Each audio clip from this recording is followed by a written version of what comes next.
Good afternoon from Detroit, Michigan and Comerica Park, where the Pirates begin a home-and-home interleague series against the Detroit Tigers. Tigers were weathered out last night against the New York Yankees, so Justin Verlander, who was scheduled to start last night for Detroit, he'll go instead today against the Bucks. Pirates send John Neese to the hill. Greg Brown and John Wayner with you, and we're going to talk a little bit about the Pirates getting off that great start, John. 4-0, but then lost the last two to the Cincinnati Reds. Some trouble with men in scoring position. One guy, though, looks to be just playing free and easy and relaxed, and that is Gregory Polanco. Yeah, he's looked great at the plate. For one, I think he's shorter and quicker to the ball than he was a year ago. He's made some adjustments. Turning on that walk-off fastball said a lot, because a lot of times when he turns on an inside fastball, he hits it foul. He kept it fair. He kept his hands inside the ball. He still has the great speed. He's going to get his stolen bases, but you like that he's taking so many pitches, hitting the ball to all fields as well. His hits are coming from left to center to right, but he's been outstanding so far. Well, here are the numbers so far, and look at the walks total. 9 walks in his first 6 games for an on-base percentage of .538. So Gregory Polanco off to a strong start for the 2016 Pittsburgh Pirates. A guy who got his first start for the Bucks last week, Game 2 of the regular season.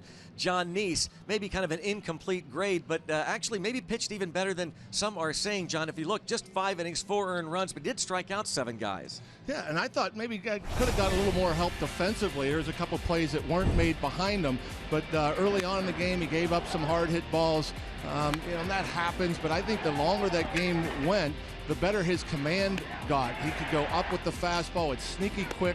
He went in with the righties with both the slider, the cutter, all 3 things really, and the four-seamer. I think Jonathan Neese had a pretty good outing, despite the numbers not suggesting that it was a great start. Well, a guy who seems to pitch every year 200 innings. Didn't do that last year because of various injuries. Justin Verlander might be back to the Verlander of old. He was pitching no-hit ball through 5 innings on opening day against the Marlins. He's always going to be a tough guy to face. It doesn't matter if he's throwing in the upper 90s or not. He's averaging now actually under 93 miles per hour at the fastball, but his secondary pitches, curveball, slider, changeup, are all top-notch. He can throw them for strikes at any given time. And look at him at home here. Has never lost an interleague game here at this park in Detroit, so he's going to be tough, I assume, today. Well, it's an early interleague battle between the Pittsburgh Pirates and the Detroit Tigers. The first of 4 games, 2 here and then 2 at PNC Park. Clint Hurdle's Buccos going up against the Detroit Tigers. It's all coming your way next from Detroit.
On Root Sports is brought to you by Allegheny Health Network, Health for All, and by Day Automotive.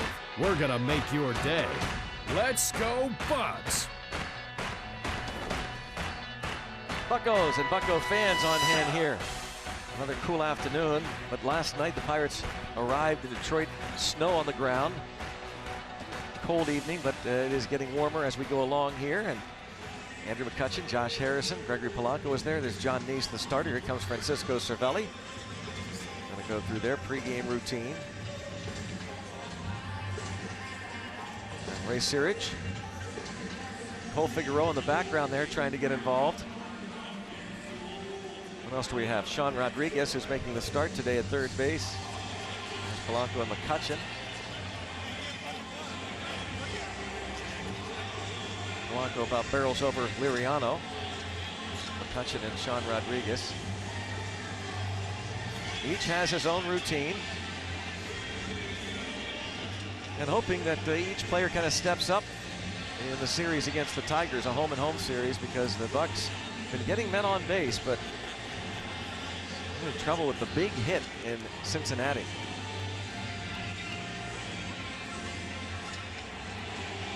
Big hit. Big hitter right there. One of the all-time greatest in the history of Major League Baseball, Miguel Cabrera. A phenomenal career, and he's still just 32 years old. That's amazing. Just 32. It seems like he's been around forever. Rivers Casino tips to win, John. Yeah, I think obviously the one thing, if the Pirates swung the bats a little better with runners in scoring position in Cincy, they would have won that series for sure. So you hope to improve on that, and you have to be careful. Miggy, obviously, Cabrera in that 3 spot, Victor Martinez and JD Martinez, who had a huge year last year, did JD. So yeah, you have to be careful with those 3. But they got a few guys in this lineup swinging the bat well. So work will be cut out for Jonathan Neese. Dave Joust, the bench coach, was going over the lineup card, making sure it jived with the one on the wall. Gave it to Clint Hurdle. John Jaso will be stepping in, and stepping out to the hill, Justin Verlander. Made his 8th opening day start in the last 9 years, when the Tigers opened up in an interleague series against the Marlins last Tuesday night. Jaso gets ready. We'll get to the RAV4 starting lineup for the Pirates. It's Jaso, McCutchen, and Matt Joyce. 353 in his career against Verlander, so no surprise that he gets his first start. He's the DH. Starling Marte hits cleanup, then Francisco Cervelli and Gregory Polanco, Josh Harrison, Sean Rodriguez, Jordy Mercer. Pirates starting 9. The Bucks are 4-2. The Tigers 3-1. Never an easy day at the plate against this guy, Justin Verlander. Just 20 starts a year ago, 5-8 record, a 3.38 ERA. You know, this guy for a number of years was the best in the game, and he's still rather good. Doesn't really blow the ball by hitters as much as he once did, but certainly knows how to pitch, and he has an arsenal that he'll throw anytime.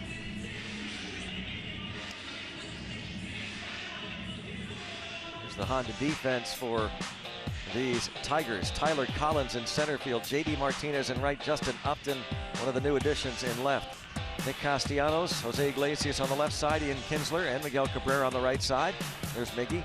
James McCann is the catcher. Tigers finished 74-87 last season after 4 straight American League Central Division titles and a World Series appearance. Went from first to worst, and a big part of that was Verlander, maybe not completely healthy. They're saying he has touched 100 miles an hour again. We'll see.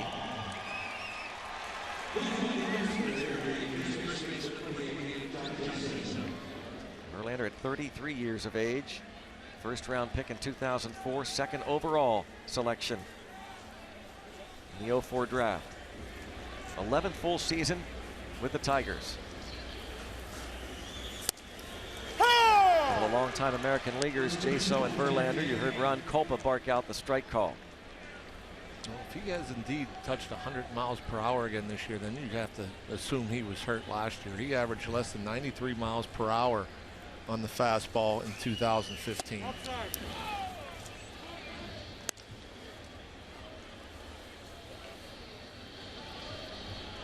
the shift with Jaso.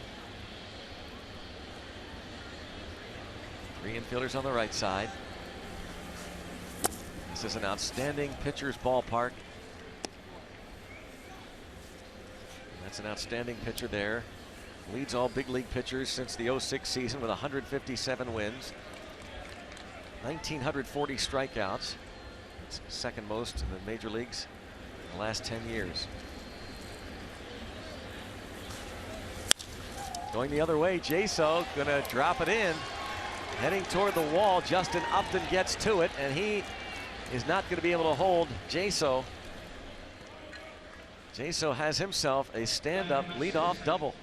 Boy, John Jaso, you know, when you see that shift against a guy like Jaso, now we haven't seen Jaso all that long, but it seems to me that he can handle the bat well enough to not pull the ball, or at least to have the approach to go up there and hit the ball the other way. And he had a lot of room to the middle of the field on the ground. He also had a lot of room on that left side, and stays inside it.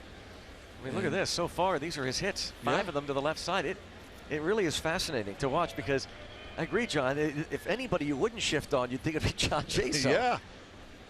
But so far, the Cardinals, the Reds, and the Tigers have had that shift with the infielders.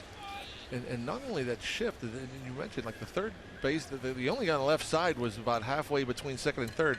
And then there was nobody, like even on the right side of second base. I mean, they were way over to pull, even that third infielder. They had nobody up the middle. Inside.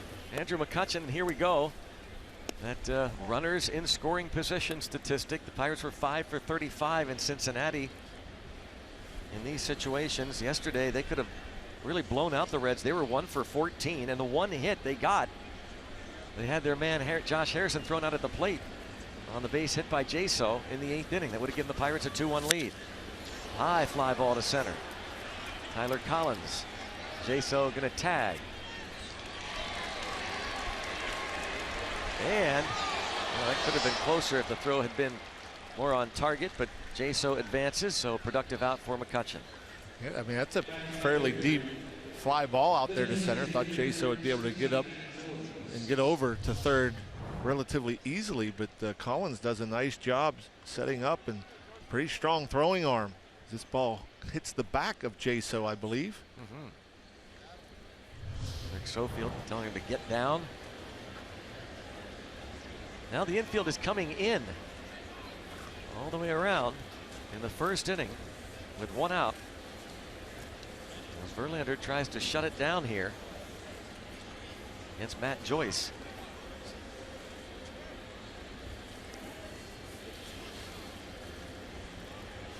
Which is an interesting way to go about things early in the game. Put the infield in, especially with an offense that Detroit has.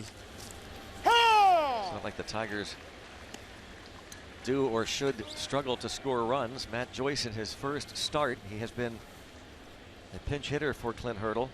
0 for 3 with 3 walks through the first 6 games. Needed those good numbers against Verlander. Inside.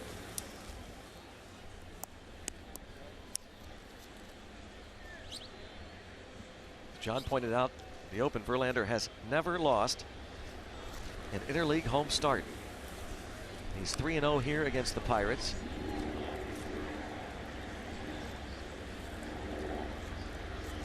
Carried a no-hitter into the 6th inning against the Marlins last week.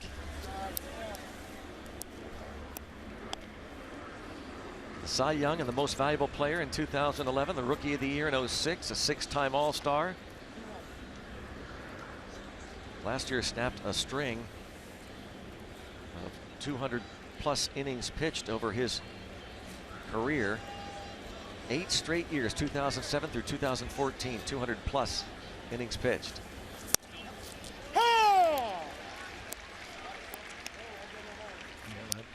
Breaking ball there at 87. So Verlander, and all you hear about the velocity is Marte awaits. And he will throw any other pitch at any count. whether it be the curveball, slider, or changed. Ground ball, base hit for Joyce. They played the infield in, and he slapped it between Iglesias and Castellanos, and the Pirates lead 1-0. Good hitting. The firmest of the fastballs that Verlander has thrown so far early in this ball game. 95 miles per hour, up out over the plate, and that's a tough pitch to get on top of. But Joyce, short, quick, finds the hole. Matt Joyce gets the job done. A couple of former Tampa Bay Rays. Two of the new Buccos, Jaso and Joyce. Now Marte.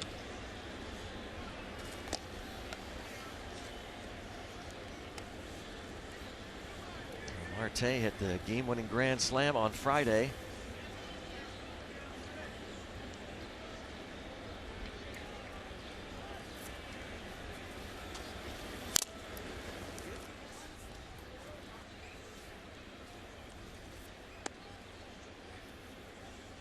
Catcher James McCann. He has gone 121 games without an error behind the plate. That's a major league record. Previous mark was set in the early 30s. All right, Cleveland Indians catcher Frankie Pitlack. Throwing over to Cabrera. Joyce doesn't run a whole heck of a lot.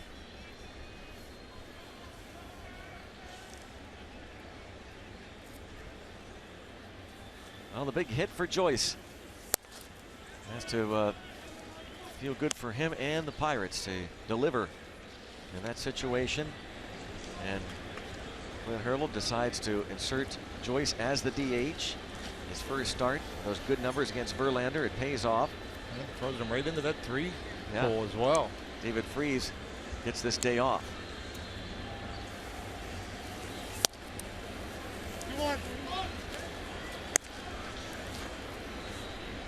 Two balls and a strike to count on Starling Marte. A couple of hits in yesterday's game. There's David Freese. He was just 1 for 5 yesterday. And Sean Rodriguez gets the call at third base.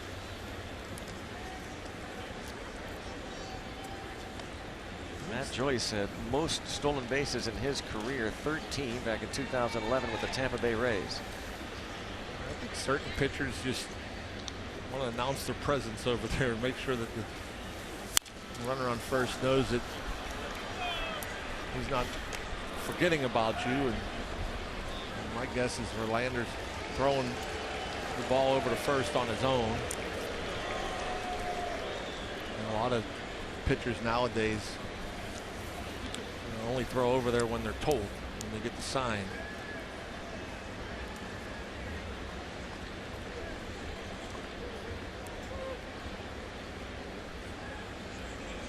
Two and two with one out.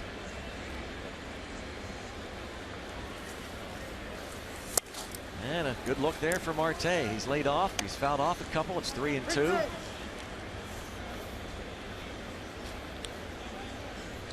As long as Marte, he's kind of known as a free swinger, and he will chase pitches out of the zone. Pitchers are going to do that. Try to get Marte out without having to throw the ball in the zone. There goes the runner on the 3-2 pitch. It's a strike 3 called. It's going to be a strike him out, throw him out, double play. Matt Joyce, it's the RBI single. Marte caught looking. Pirates up 1-0.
Matt Joyce base hit.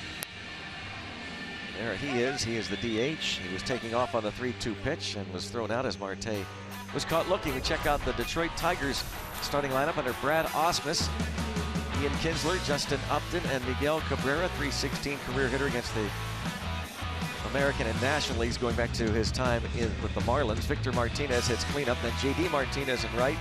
Nick Castellanos, James McCann, Tyler Collins, Jose Iglesias. For the Tigers, who've won 3 of their first 4, and now John Neese makes his second Pirate start. The Hyundai numbers for Jonathan Neese. 9-10, a 4.13 ERA a year ago.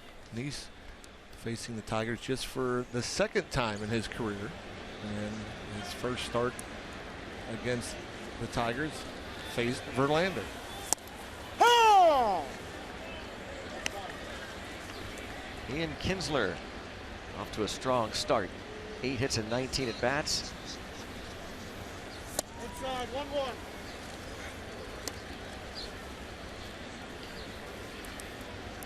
Kinsler came over from Texas in the Prince Fielder deal, November of 2013.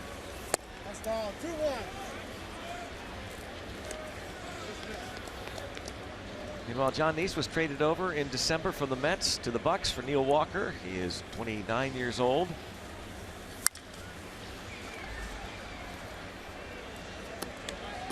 Neese last year with the Mets went 9-10 at a 4.13 ERA. 7th round pick in 2005 out of Defiance High School in Ohio.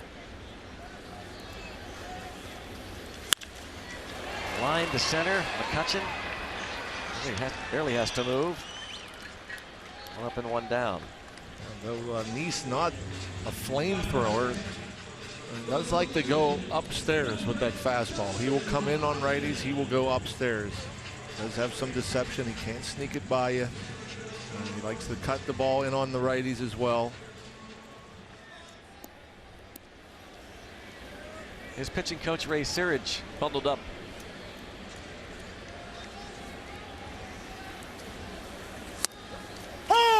Now Justin Upton, one of a handful of players who came over this winter. 6-year, $132.75 million deal. Inside, 1-1. Tigers have never been shy, certainly under Mike Ilitch, the owner, spending money.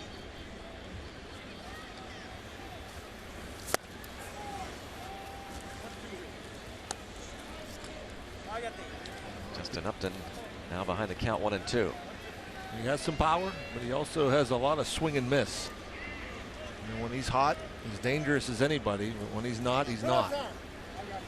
A .346 career average against Neese for Upton, who has 4 hits and 19 at bats.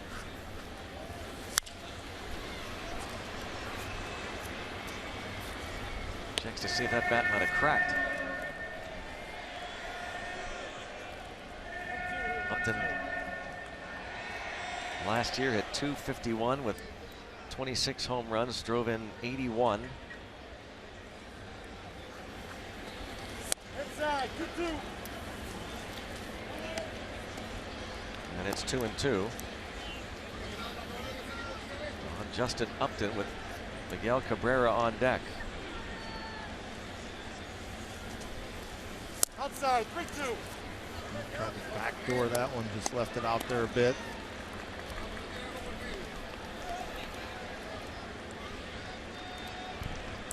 Neese against Upton. Longtime National Leaguers. Upton with the Padres last year, and a swing and a miss gets away. He's going to reach first. That was odd. Maybe fooled by the movement was Francisco Cervelli. Not sure if that was a cutter or a slider from Neese. I think a cut fastball, and Cervelli was set up away. It went down and in, got the swing, but couldn't complete the strikeout.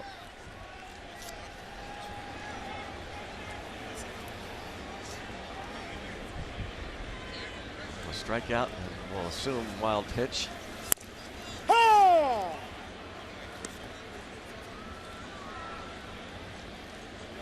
It is a strikeout and a wild pitch that has Upton on with 1 out. And Miguel Cabrera in his 14th big league season.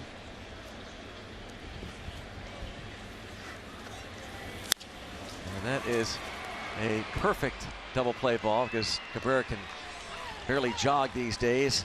An easy double play. 6-4-3, 1 inning complete. Pirates lead the Tigers 1-0.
Go to the second here at Pirates lead the Tigers, the second inning at Comerica. We check out the Allegheny Health Network injury update. Tigers Cameron Maben out of action since early spring, broken bone in his wrist.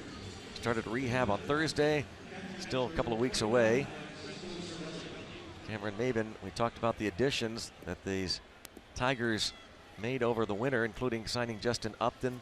Jordan Zimmerman, we'll see, a big free agent contract signed by the pitcher. Mike Pelfrey, another free agent. They brought in Jared Saltalamacchia. They traded for Cameron Maben. Acquired K-Rod, Frankie Rodriguez, former Pirate Justin Wilson for the bullpen, Mark Lowe.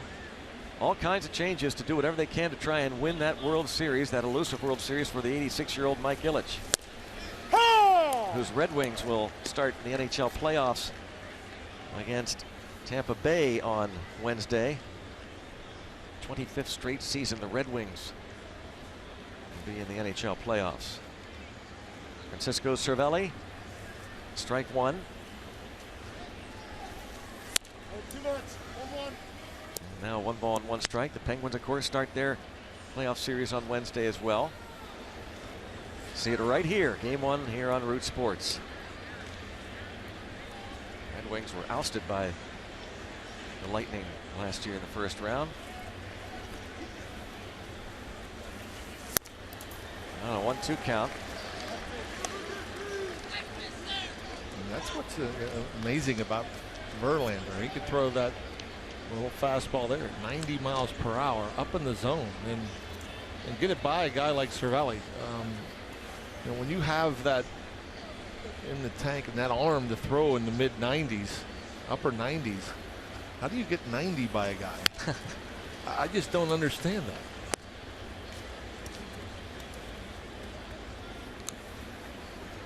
But he just has a way of pitching and changing speeds and moving the ball around. Outside. 3-2.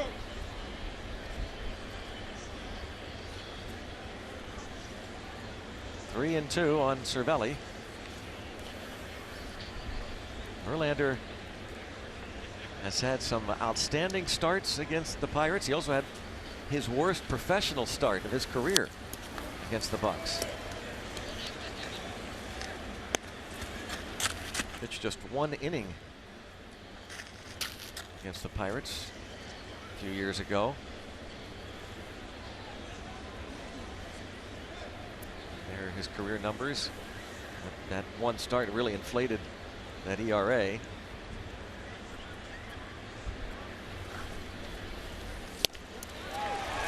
Takes care of Cervelli. Couple of strikeouts. First 3-2 pitch was a fastball pretty much down the middle. Here he hangs a breaking ball up around the letters.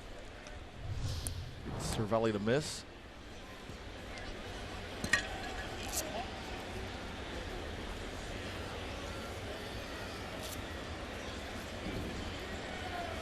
Gregory Polanco, talked about him at the outset of this ball game. 5 for 16. 9 free passes. Third baseman Castellanos in on the grass.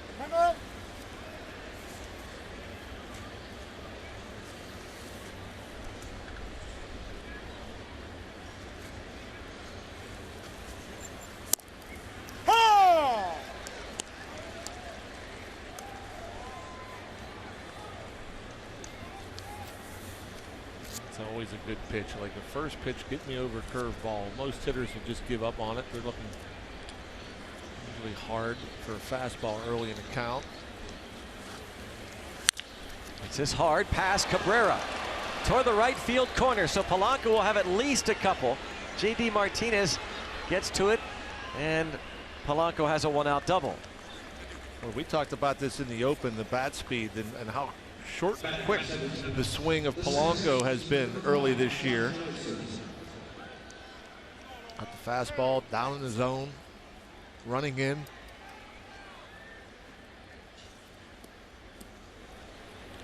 Turns on it just inside the line. Yesterday's game ended when Jay Bruce hit one down the line, and Polanco, the right fielder, we couldn't do much about Brandon Phillips scoring from first base on the Jay Bruce one-out walk-off triple.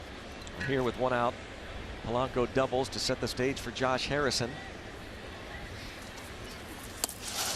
Talking about Verlander's worst start of his pro career came in August of 2014.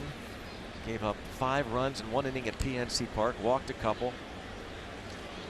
He would be shut down his next start with some shoulder stiffness. But one of his best starts ever came against the Pirates May 18th, 2012 here at Comerica. And second baseman Kinsler sneaking in. Yeah, that's a pretty good inside move there from Verlander. And, you know, if you're on second base and you're looking to steal third, and that's with one out is the time you would do it. You're going on first move. And so Verlander thinking maybe he'd get Polanco.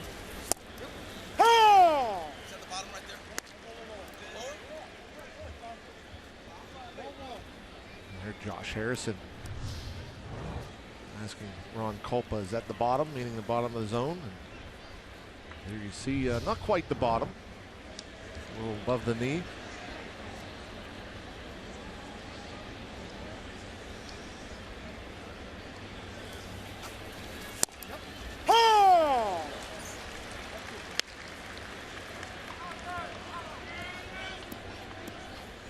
Ron Culpa behind the plate. He was behind the plate for one of Justin Verlander's 2 career no-hitters back in June of 2007. Verlander no-hit the Milwaukee Brewers. His first no-hitter was May 7th, 2011, and behind the plate that day was Jerry Meals, and Meals is umpiring third base today. So 2 umpires who were part of history.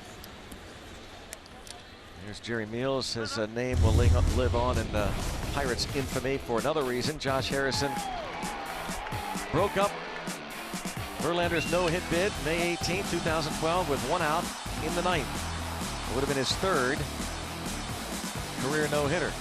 Jay broke it up right here 4 years ago. There goes Polanco, and it's rolled toward the shortstop Iglesias. He'll have no play. But to toss to Castellanos and hope that Polanco leaves the bag. He does not. Infield hit for Harrison. Well, another hit with runners in scoring position. Unfortunately, just a broken bat single by Jay, and no play could be made by the third baseman Castellanos because obviously he broke for the bag. So good timing there with Polanco trying to steal third. Left the hole there for Harrison. Gives him an infield hit. Sean Rodriguez getting his first start. He's also walked in addition to that hit.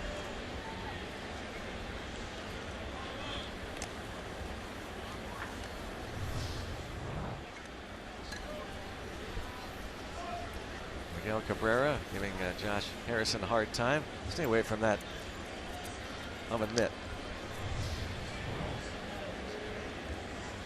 Look for a double play ball from Rodriguez, but Verlander and the Tigers thinking that Harrison might be on the move.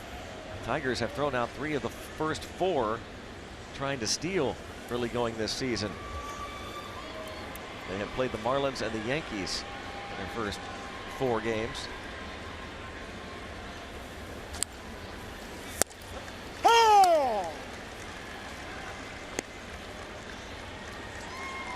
Sean Rodriguez was traded over to the Pirates before last year from the Tampa Bay Rays for minor league pitcher Buddy Borden. And then re-signed as a free agent with the Pirates over the winter.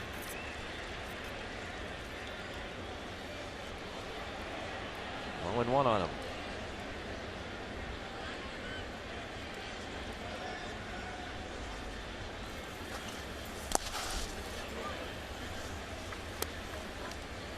Ball to strike. The scoop by James McCann. He and Jared Saltalamacchia doing the catching these days for Detroit.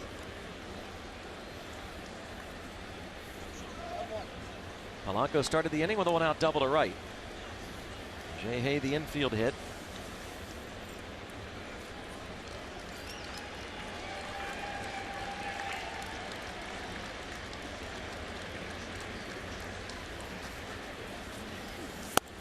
Plays off, 2-1.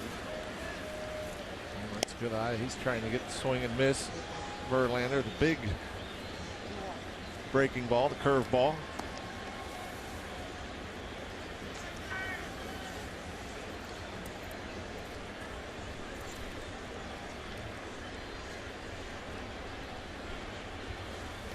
Quicker throw.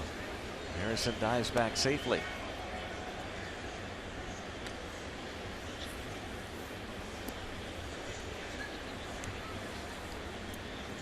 Rodriguez gets the start today at third base. Made 3 starts there last year.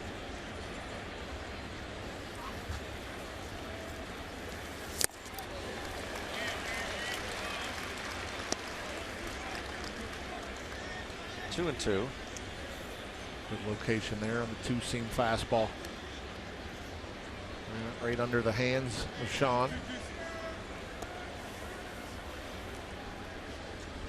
2 for 7 lifetime versus this veteran righty.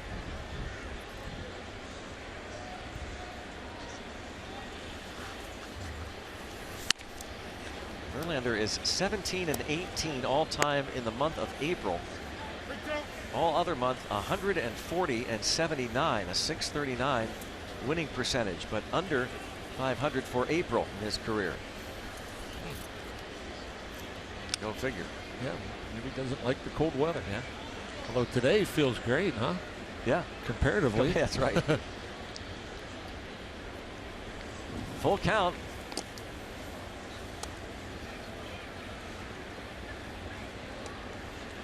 These situations, full count, first and third. This is where I'm sure pitchers miss that third to first move. You know, the runner at first does not have to make sure he goes to the plate. A righty, as soon as that leg goes, he goes. He was going on the pitch. He used to have to pause a little bit running off of first base when pitchers were allowed to fake the third. But now, as soon as Justin Verlander lifts that left leg, J-Hay could take off.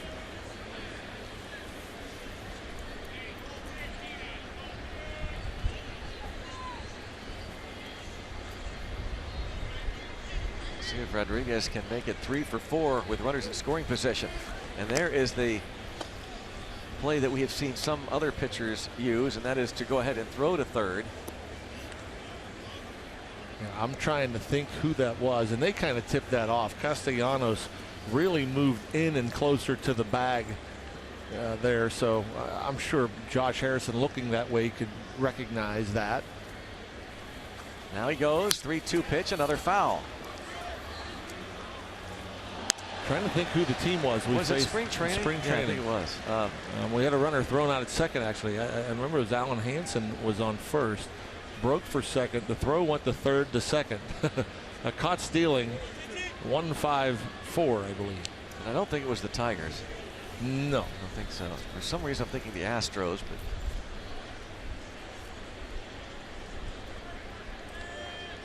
Three and two. Fouled off a couple of these payoff pitches. And he's going to do it again. And J-Hay getting himself a little workout. Yeah. Making Verlander work, but also making Josh Harrison run some sprints.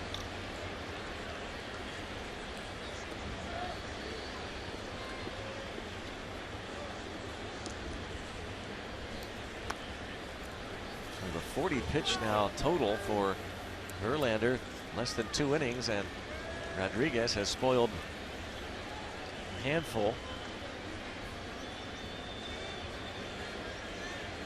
Jordy Mercer on deck, and a nice job by Sean Rodriguez to battle Verlander, and now they are loaded for Mercer. That's a great at bat. 9 pitches he sees. Jordy Mercer, an opportunity to break this open early.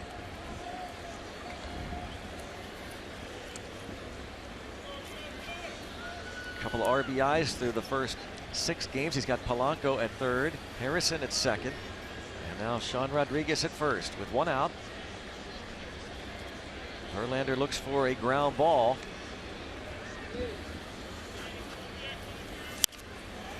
it's out of play off to the right.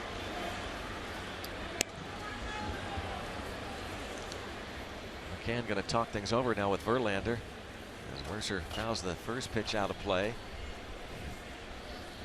You know, a lot of times, in fact, we saw it a lot in Cincinnati the last few days. Mesoraco, in particular, going to the mound to talk things over with the pitcher. I think in this case, it's Verlander yeah. calling out the catcher McCann to tell him what they're going to do. Yeah. This will be the 25th pitch of this inning for Verlander.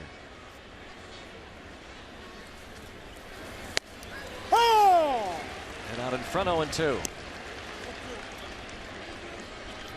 know, this curveball to Jordy, it looks like it's way high. As soon as it leaves Verlander's hands, you see it wasn't high according to the strike zone by W.B. Mason, but inside a bit. Verlander getting a call.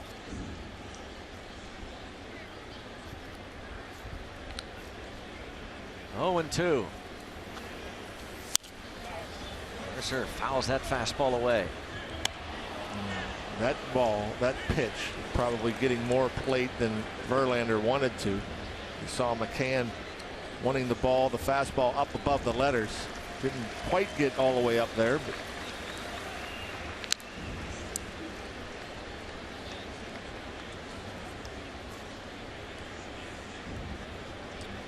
you see it, the inner third of the plate.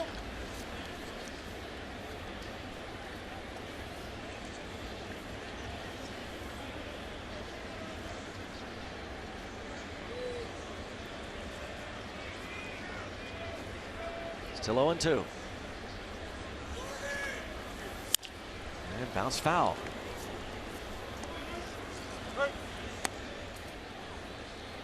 Mercer falling behind early, but hanging in there. And early on through 7 games, this has been a theme for Pirates hitters, battling pitchers. Jeff Branson, the Pirates hitting coach, has to be pleased. John, you had a chance to visit with Branson before the game. He's liking the approach, getting on base, the on-base percentage, which coming into today would led all of baseball. Slaps that one away.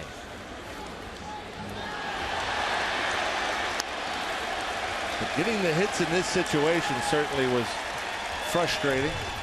Somebody made a fabulous catch here when that was the reaction. A pretty good catch, not fabulous. It was okay. Got a reaction. 0-2 the count on Jordy Mercer.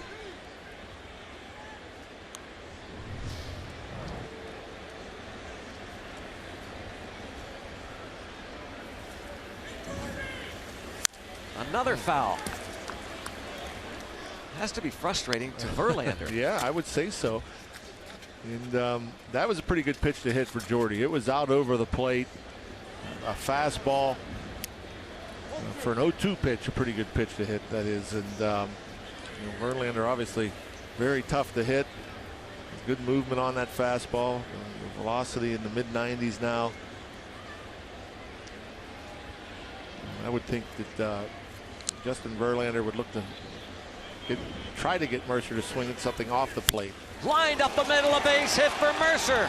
Polanco scores. Harrison waved home.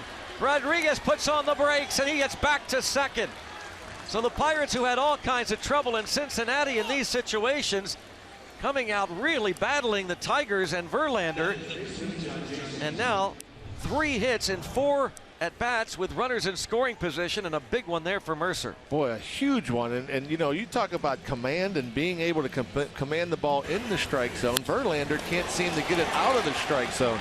You know, that was a hanging breaking ball. You know, thigh high outer half of the plate. And Mercer, what a great at bat though, to get into that position. An 0-2 pitch, fouling off several, and then gets the curveball up. And again, I have to think Verlander wanted to get that ball down in the dirt, or at least get it off the plate away. Jordy Mercer makes him pay. Pitching coach Rich Doobie, new pitching coach this year for the Tigers.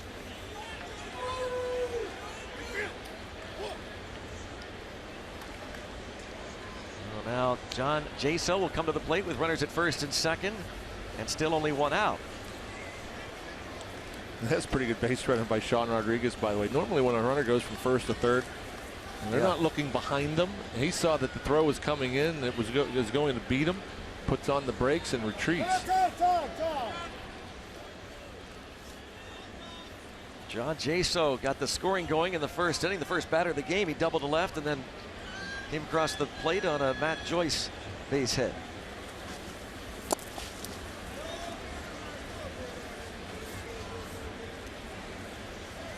This is shades of that start we were talking about earlier 2 years ago at PNC Park, where Justin Verlander was breezing along in his last start in the opening day game against the Marlins in Miami, when they touched him up for 3 runs. Giancarlo Stanton had a 2-run homer. Pickoff try, and Rodriguez back.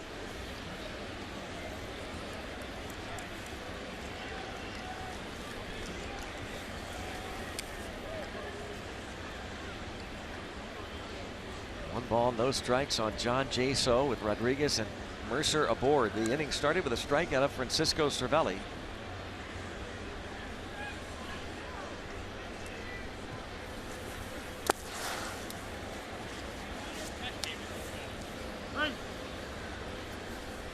Good block back there by catcher McCann. As we were saying, 5 for 35 in the Red Series, 3 for 4 today.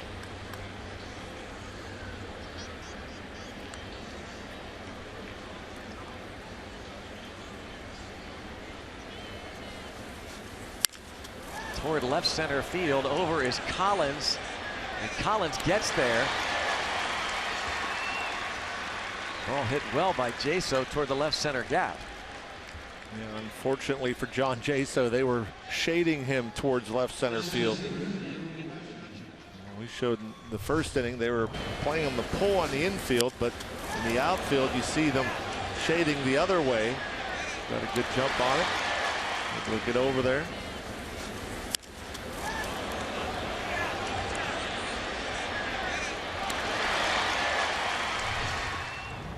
Sean Rodriguez off the bat thinking gapper. Thought about tagging up, but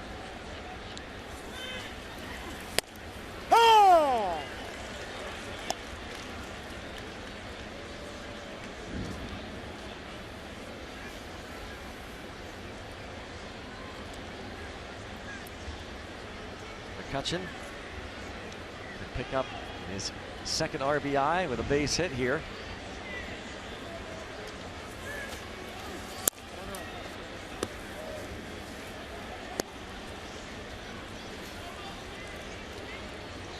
Farrell Automotive league leaders. Average in interleague play since 2013. Miguel Cabrera, Andrew McCutchen, 1-2. There's Rajay Davis and Christian Yelich. 1 ball, 1 strike, 2 on, 2 outs, and a pair in against Verlander. Hold on that breaking pitch. He's been throwing a lot of these curveballs in and up to right-handed batters, and so many of them that you wonder. First couple you think, well, he's just hanging it, leaving it in there, not finishing it, but he's thrown enough curveballs in and above the belt that you almost think that he's doing it by design.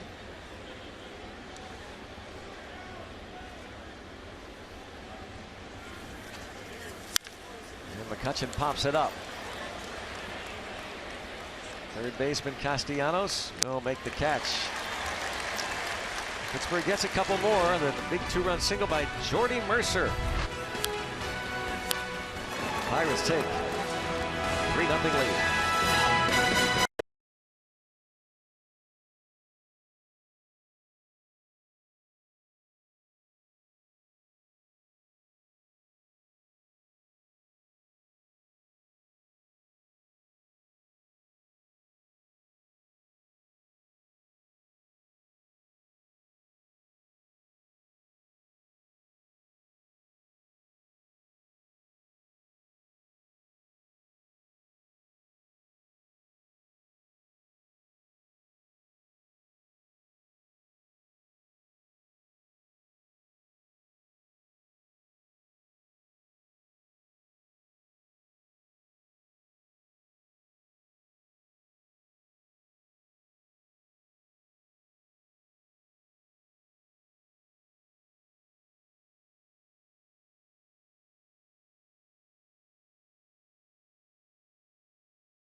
Strikes on him, lined it up the middle, bringing home a pair. UPMC scoreboard, Bucks leading the first of this home-and-home series. 2 here, 2 at PNC Park. Another game tomorrow afternoon, and then Wednesday night and Thursday afternoon against these Tigers before the Brewers come in, and John Neese faces Victor Martinez. Switch hitting veteran DH. 2 for 9 so far with a couple of home runs. Were you telling me they were both pinch hit homers? Yeah. To start the season? How about that? Down in Miami.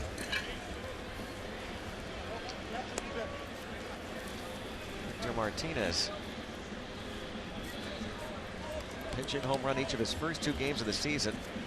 First player in Major League history to that in his team's first 2 games. Typically, a guy that plays regularly, they're not real comfortable pinch hitting.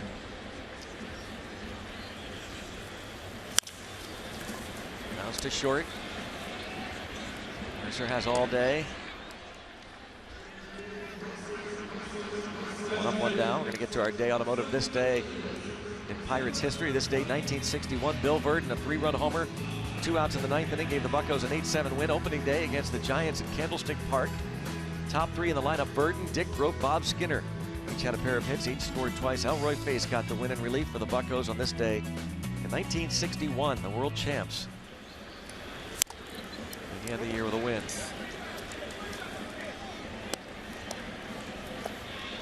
J.D. Martinez, 5 out of 16. One of the more incredible stories in baseball the last few years is this guy, J.D. Martinez.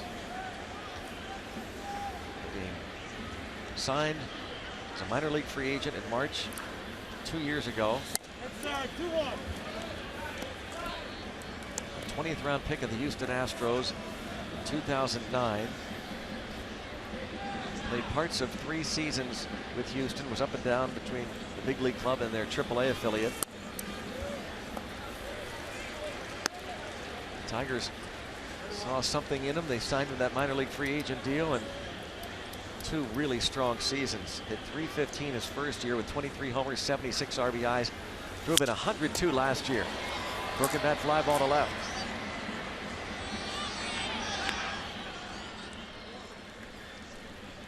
Two up, 2 down for John Neese.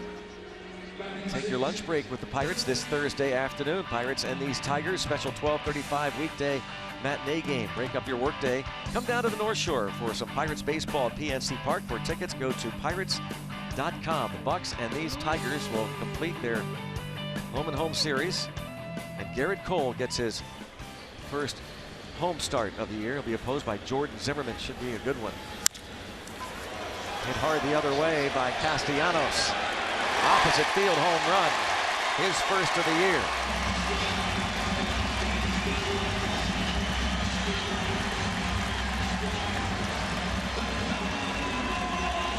He hit 15 last year. It's his first of the season. Going the other way against John Neese. That got out in a hurry, too. He got a pitch pretty much down the middle. We got a little breeze blowing in here, and off the bat you thought, well, maybe a gapper. You didn't expect it to leave the ballpark, but plenty of distance with the little short porch there at that 365 mark. Oh! This is a big park from that point all the way around to the left field line. But that's kind of going into the gap at just 365, and then the wall juts out.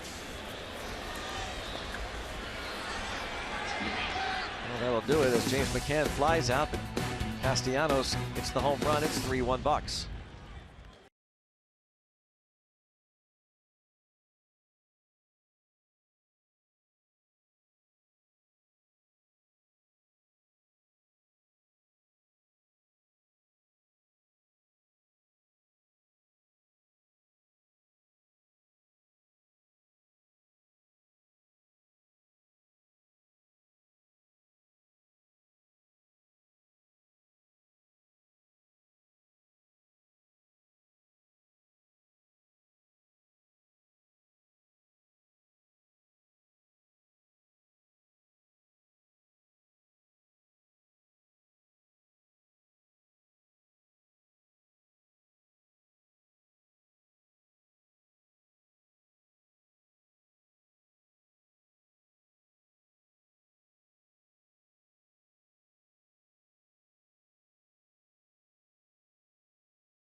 Offer, they lead 3-1 here as we hit the third inning. I'm Robbie Ince-Mikowski. Matt Joyce in his minor league career hit 45 home runs.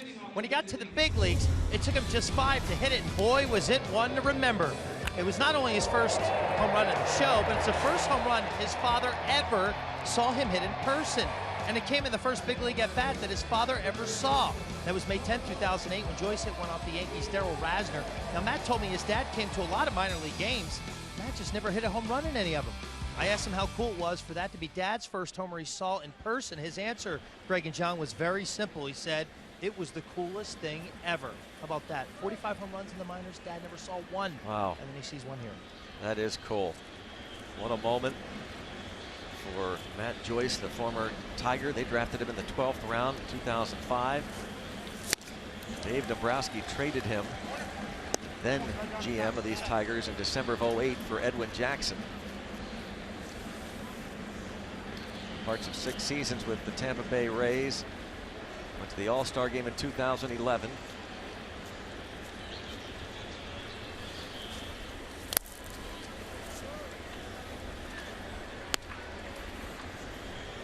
Always nice to erase zeros when you start off the year, especially for a guy that doesn't get much playing time. As you mentioned, just his first start here this afternoon, but whether you're pinch hitting or whatever, you like to get that first hit, get the first RBI.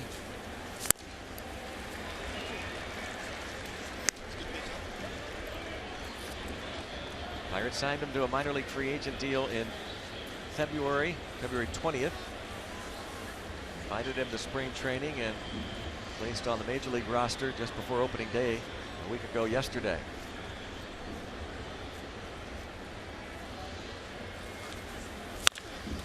This toward the line in right field, and that's going to get down. Matt Joyce is going to have himself a double. He is 2 for 2. Matt Joyce, you know, Robbie mentioned his first home run with the Tigers when he was traded to Tampa Bay and made that All-Star team. He was right in the middle of that Tampa Bay lineup. Look, another hanging breaking ball. At that time, a changeup, a hanging changeup, beg your pardon. That's not where you want to leave it. Right around the belt, middle of the plate. And the sweet swinging Matt Joyce laced one to left. First time up, pulls the changeup right down the line. Give the Pirates another scoring opportunity here in the third.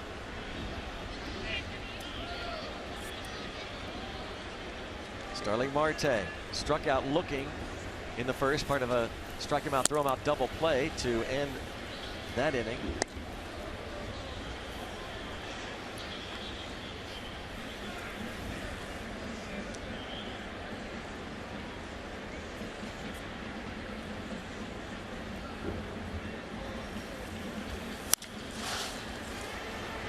Now territory. Cabrera lumbers over there. It's out of play.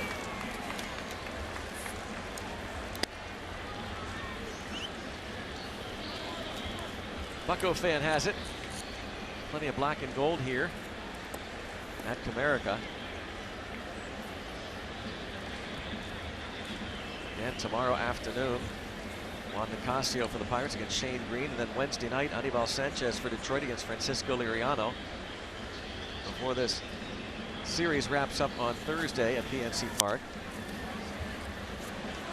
A handful of years ago, Major League Baseball determined that Pittsburgh and Detroit would be the so-called, quote, natural rivals.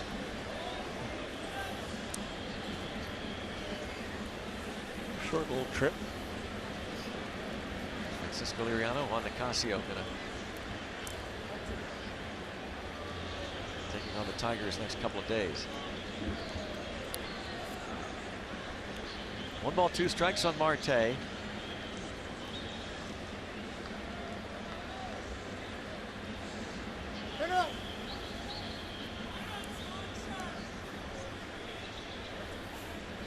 Pirates swept the Tigers here last year. They're 9-13 all time at Comerica.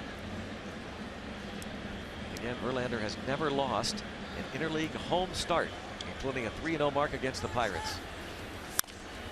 Well, Marte's going to get that runner over. Boy,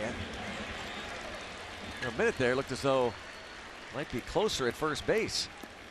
Yeah, Verlander did not get the greatest of jumps off the mound, and but what a good job by Marte. You wondered with 2 strikes especially, will he give himself up and try to force the ball to the right side? He does. And you see that little bit of a delayed reaction from Verlander before beating Marte to the bag.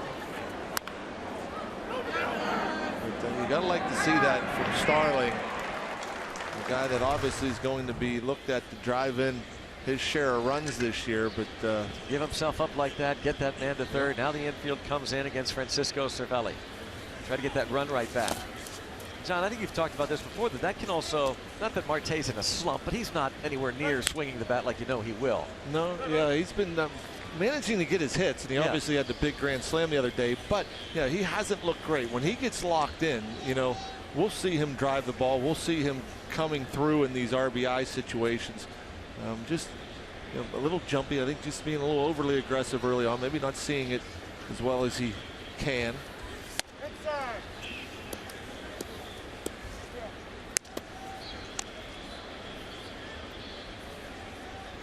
Struck out swinging to start the second. Sometimes things just look fast to a hitter. You get up there and the ball's getting on you, and then you feel like you have to, you know, start your swing a little sooner, start cheating a little bit.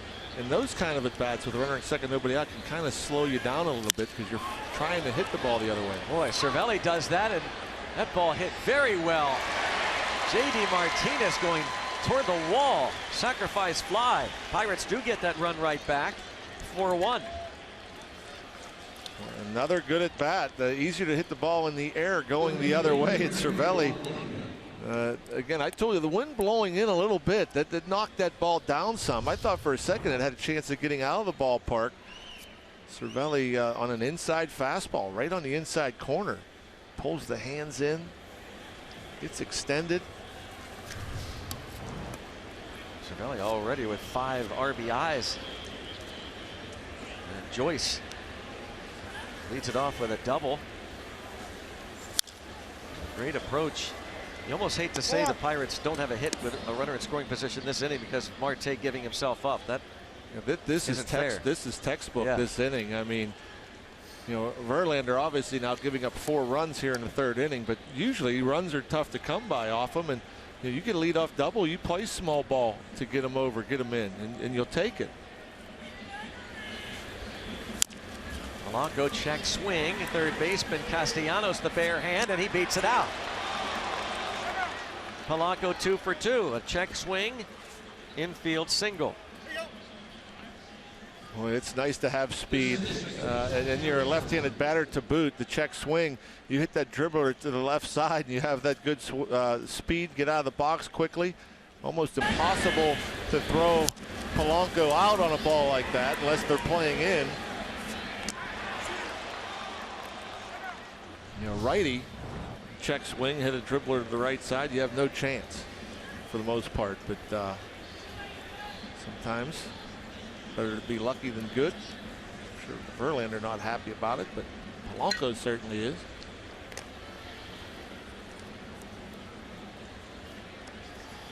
Josh Harrison, infield single in the second.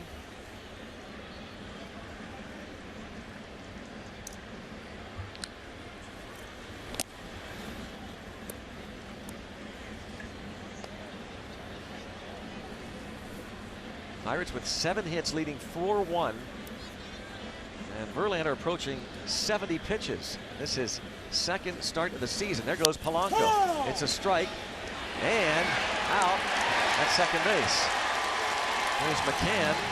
Throws out another. They have thrown out 5 of the first 6 attempting to steal, but Pirates may want to take a look at this. So everybody on hold.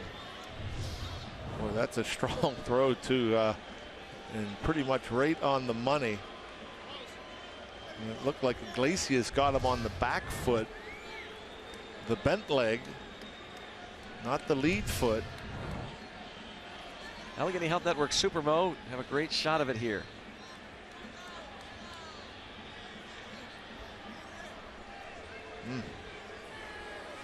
They're not sure whether they want to challenge it. Kevin Roach in the Pirate clubhouse looking at all angles, and thumbs down. They're not going to challenge that one. Pirates get that run back, lead 4-1.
A prime example of how baseball is becoming a world game. Plus, Rick Sofield shines on the mic. That and more on Inside Pirates Baseball, presented by Allegheny Health Network today after postgame on Root Sports.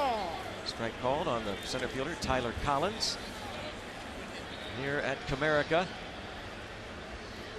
Some of the statues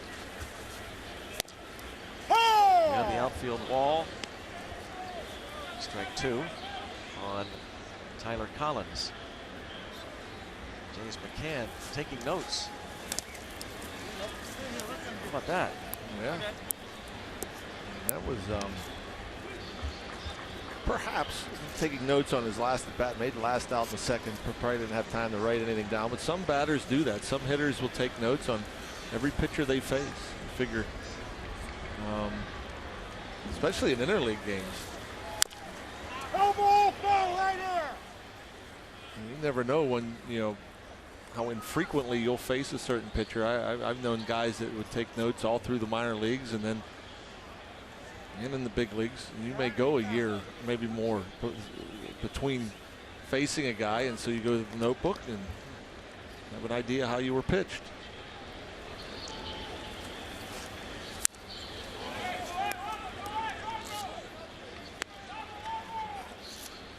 She should be taking notes on that throwing arm. I mean, he threw that ball.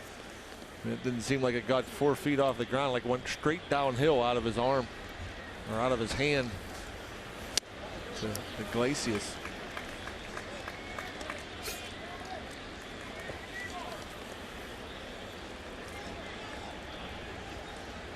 Two and 2 on Collins.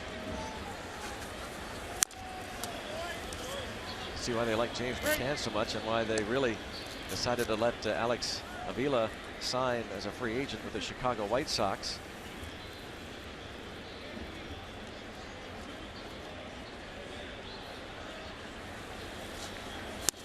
Strike 3. Second K for John Neese.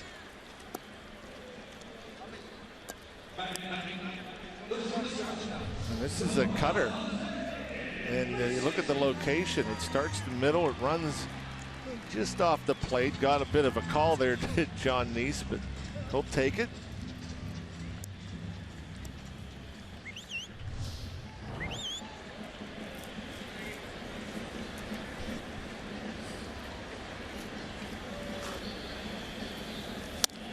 First pitch strike to Iglesias.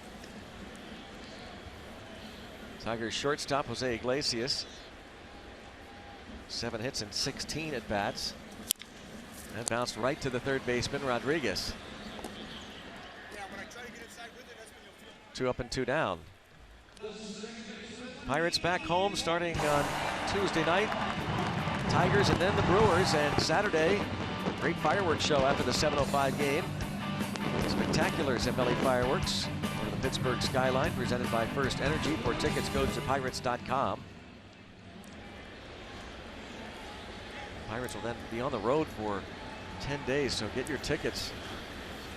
The fireworks night or to any of the upcoming 5 games. 2 at the Tigers Wednesday night, Thursday afternoon, and 3 with the Brewers. Free shirt Friday, fireworks night Saturday, kids Sunday. Ian Kinsler line to Andrew McCutchen in the first.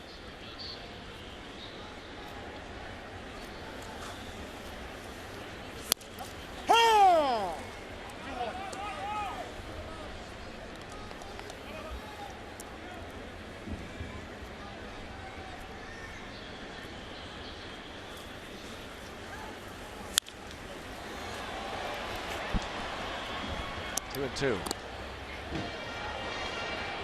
Well, that ball got out there quite a ways.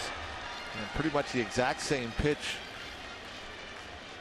as the previous pitch to Kinsler that he didn't seem to like the call. Looked like a cutter that was maybe just off the plate.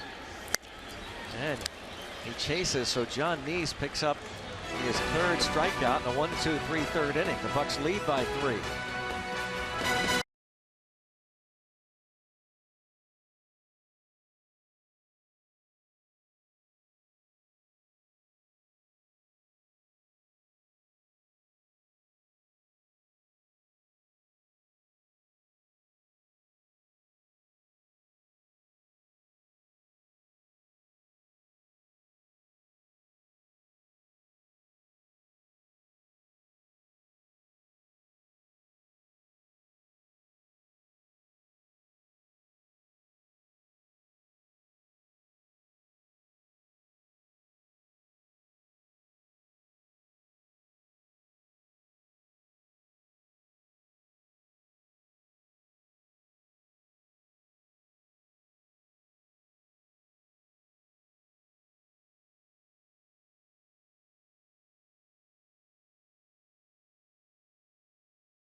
It's time for the Toyota RAV4th inning.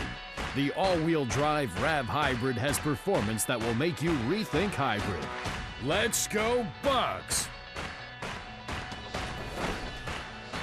Back here in Detroit, a 4-1 Pirates lead. Some of the great names along the wall, and of course, one of the great all-time broadcasters, longtime voice, the late Ernie Harwell. And Joe Block is back in the Detroit area. Grew up about 20 minutes from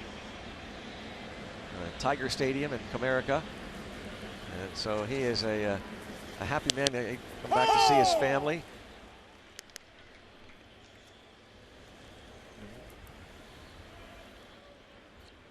He's one of the best dressed radio broadcasters.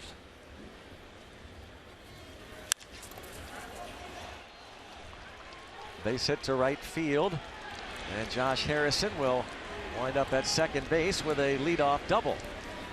Keep it going. Verlander has to be a bit frustrated here. Nobody out. Leadoff batter in the fourth collects the 8th hit off of Justin Verlander. Fastball, just 89. Middle of the plate. Really makes you wonder. We thought this again. We saw that start a couple years ago at PNC Park, and he was shut down the following week with some shoulder tightness. Here's Sean Rodriguez with nobody out and a runner at second base. See his approach.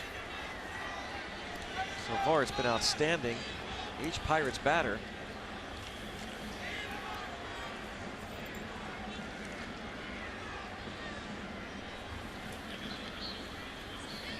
this is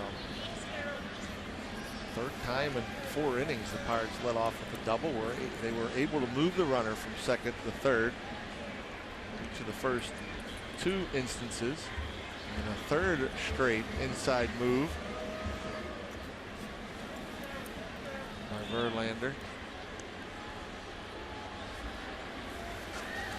Outside. Hey, you gave it to him, Ron. It's outside, Justin. gave it to him, Ron, and that was Justin Verlander said you gave it to him, Ron, and Ron Copa said that's outside, Justin. There's still best crowd mic in baseball down here. And hear all the banter.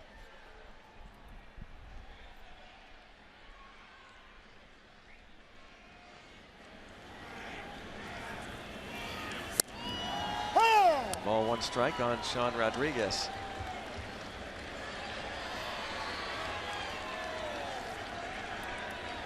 And sometimes when you're looking to hit a ball to the right side, you're looking for something in. You think the pitcher's going to pound you inside, and so when they do throw it out there, you're not in a position to hit it because you're thinking, oh, I got to block the ball. I got to see the ball, you know, on the inner half and try to pull my hands inside. And then when you throw you 2 straight out there, you're surprised by it. Big breaking ball. Tried to get Sean to chase the breaking ball a number of times back in the second. He wasn't biting. This time Sean thinking about dropping a bunt down. Went with the curveball again. Nice little block once again by McCann.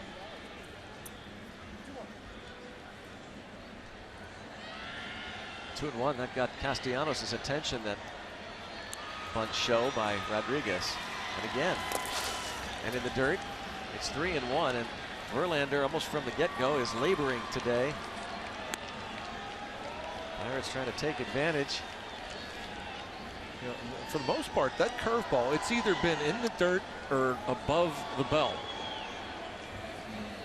It hasn't got many swings. I'm trying to think if any on the balls in the dirt. He's gotten hit with a couple of the curveballs he left up. Walked him.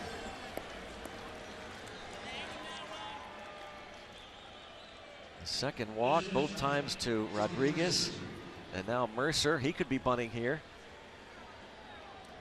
I have to wonder if Brad Ausmus isn't going to think about the bullpen here. Castellanos and Verlander discuss how they'll play this. James McCann looks into his dugout. Rick Sofield, third base coach. A lot of moving parts here. Nick Leyva talking with Rodriguez.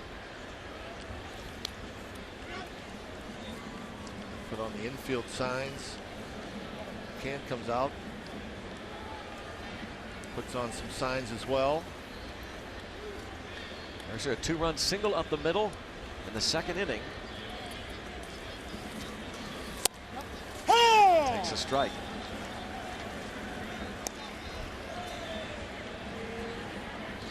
Jordy maybe thought that pitch was a little bit down.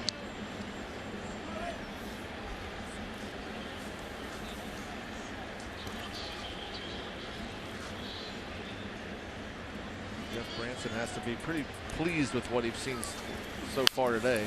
The runners go as the ball is bunted to Cabrera. Sacrifice goes 3-4. With 1 out, Mercer gets the job done. And typically you don't want to go in that direction with first and second with your bunts. You want to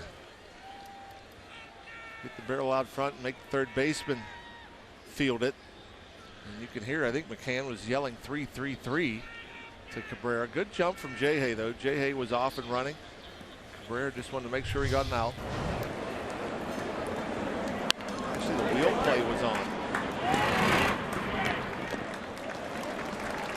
The wheel plays when the shortstop breaking towards third. So in that case, then, if you're not swinging away, it turns out Mercer did the right thing. Typically, when he's kind of broke late, did Iglesias at short, but that's the one thing as a hitter, you key off of the shortstop. If you see the shortstop break, you usually pull back and swing because the whole middle of the infield's open. You try to hit a ground ball up the middle. The infield is back for John Jaso, who has doubled to left and lined out to left center field.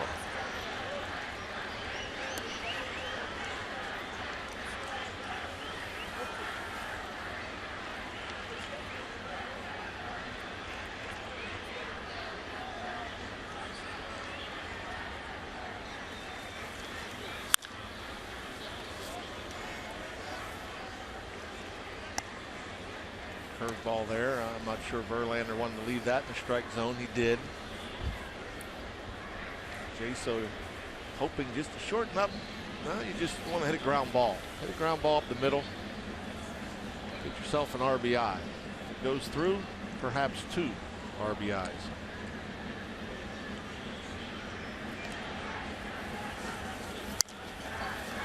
In on him, and it's out of play.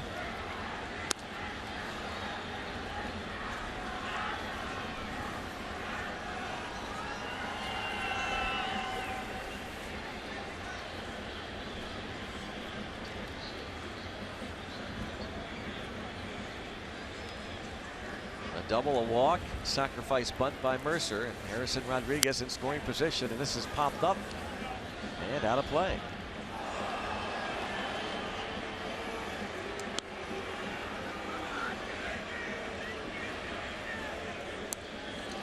Verlander trying to make it difficult for Jaso to hit the ball on the ground. A lot of pitches up, a lot of fastballs up around the letters.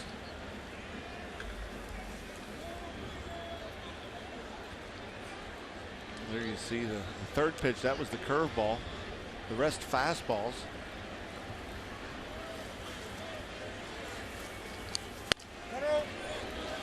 One and 2. Can't get Jaso to chase.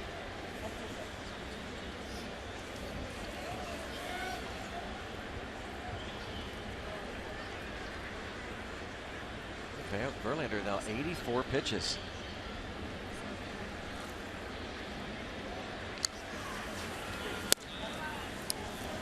Missed again. No surprise, Jaso making a pitcher work, seeing a ton of pitches. Nothing going on in the Tiger bullpen.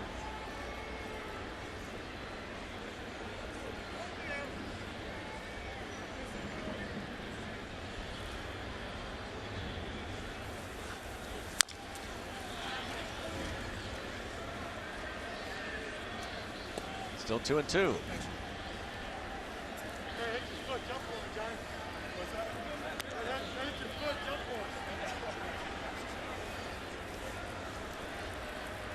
Ron Osmus ejected on Saturday, arguing strike zone.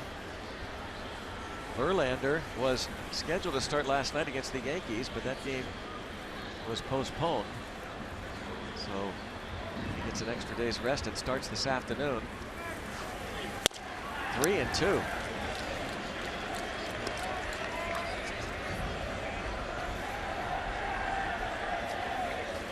This is a battle for Verlander as the Pirates are working it. McCutchen on deck with one out.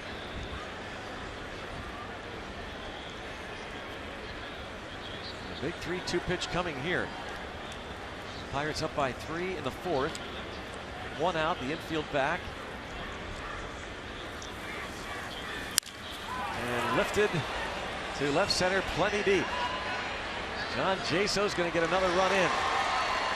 As Harrison scores, the sacrifice fly. Rodriguez moves up. Pirates take a 5-1 lead in the 4th. Great at bat. That's not easy to do what John Jaso just did. I mean, Verlander throwing everything at him. A lot of high fastballs. This 10 one, pitches. Yeah, 10 pitches. This one running away, and Jaso able to get extended, drive it out there. Playing some good fundamental baseball here in the last couple of innings. Sacrifice bunt by Mercer moved them up. Harrison got it started with a double. Now McCutchen, runner at third. He has flied out and popped up. He has had some opportunities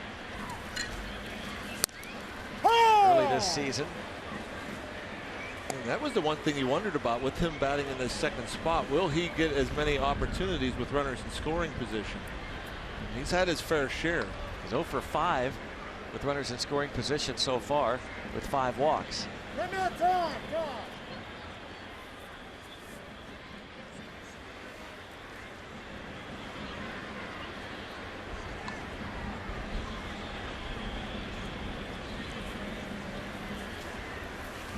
Outside, 1-1. 1 ball, 1 strike on Andrew McCutchen.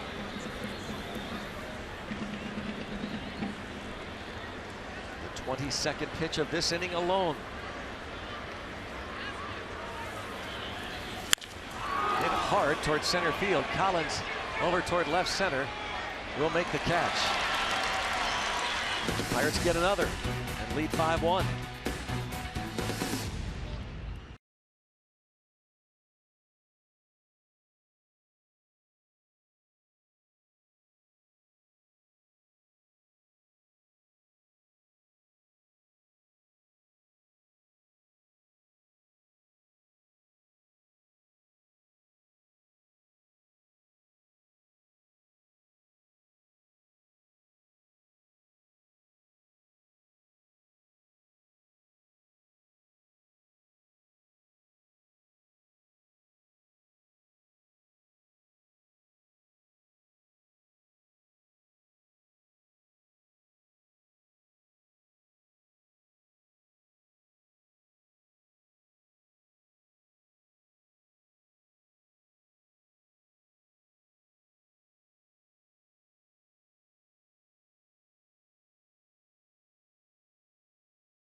The Buccos lead 5-1 on the UPMC scoreboard. Well, John Neese and Josh Harrison are teammates this season for the first time ever.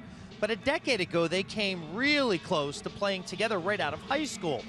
You see, John Neese and Josh Harrison were in the same recruiting class at the University of Cincinnati. Neese played his high school ball in Defiance, Ohio, about 2 hours south of Detroit, and was about to become a Bearcat until the New York Mets drafted him in the 7th round.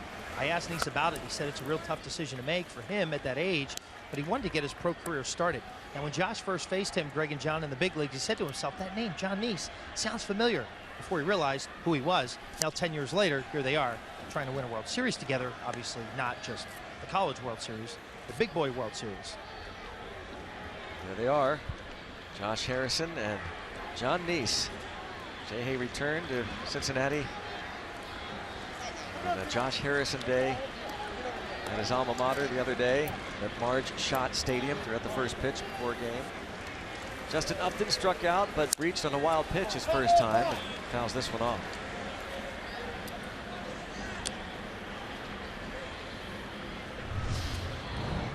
These never feel good to foul a ball off the shin or the ankle.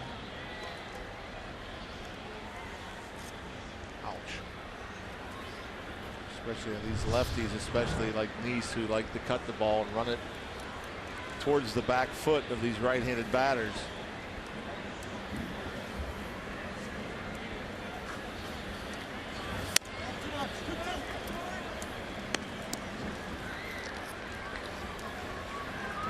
Upton, 26 homers, 81 RBIs for the Padres last year. 28 years old, Norfolk, Virginia native. Outside, go around it. 3-2. And a full count. Descriptive. The umpire, Ron Culpa. Looked good when Cervelli caught it, but he said it went around. Line to left by Upton.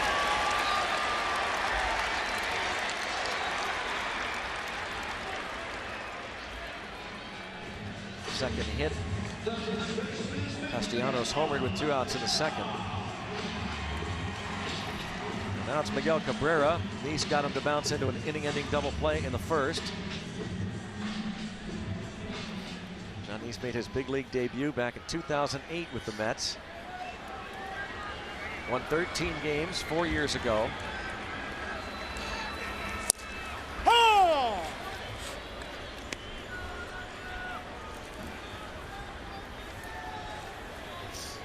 Another batting title for Miguel Cabrera. 4 batting titles in 5 years. Hit .338 last year, and for the first time in his career landed on the disabled list. And that's remarkable.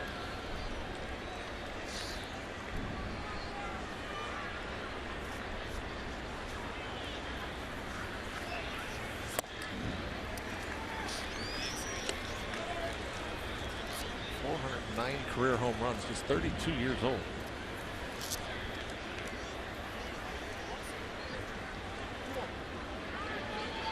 See Neese working Cabrera in these first 3 pitches. And even though he gets pitched in fairly often because he likes to hit the ball the opposite field, he still can manage to get inside it. The Pirates playing him towards right.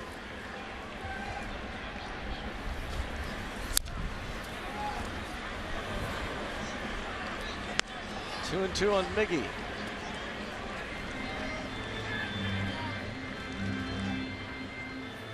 Would have had himself another batting title had it not been for Freddie Sanchez a few years back when Cabrera was playing for the Marlins.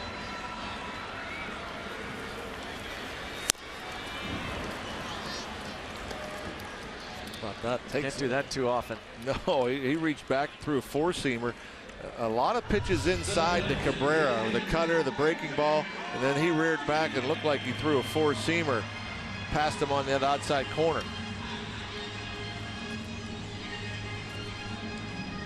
Cabrera, despite the batting titles, the power, he's a tough guy to strike out. But Neese gets him. That's number 4.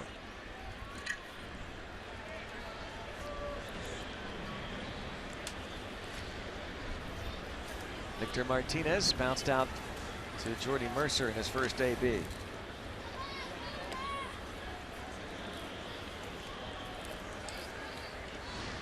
Both his hits, pinch hit homers. Now 37 years old.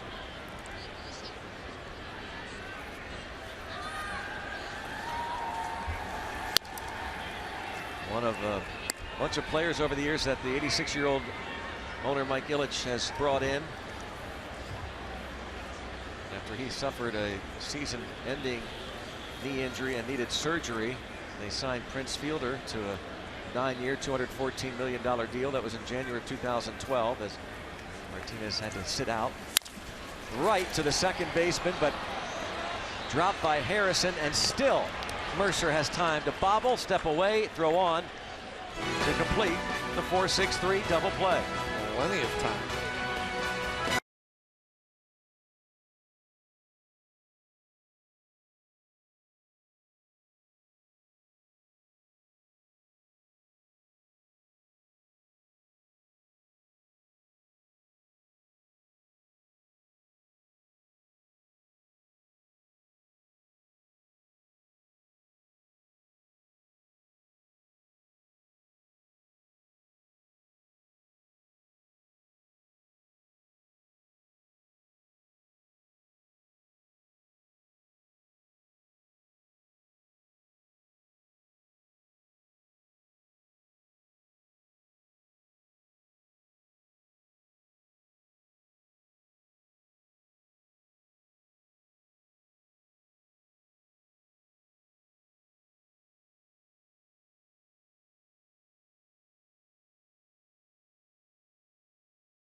Baseball on Root Sports is brought to you by the all-new Chevy Malibu and your Western PA Chevy dealers, and by Barrel. Check out barreltires.com and never overpay for tires again. Let's go Bucks! Here in Detroit, the Pirates lead 5-1. On to the fifth. Francisco Cervelli and his battery mate, John Neese. Justin Verlander will face Matt Joyce, who's 2 for 2. RBI single in the first, led off the third inning with a double.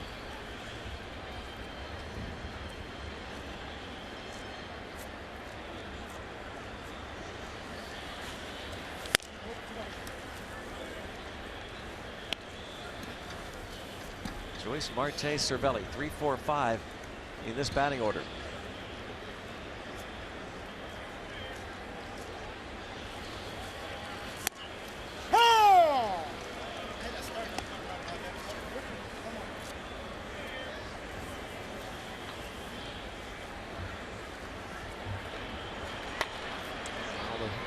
Tigers with activity in the bullpen.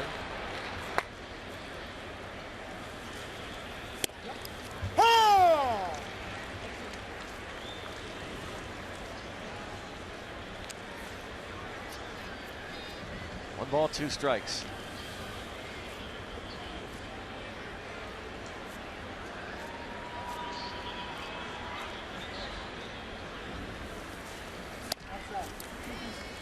Joyce, the designated hitter, which is used in American League parks during interleague play.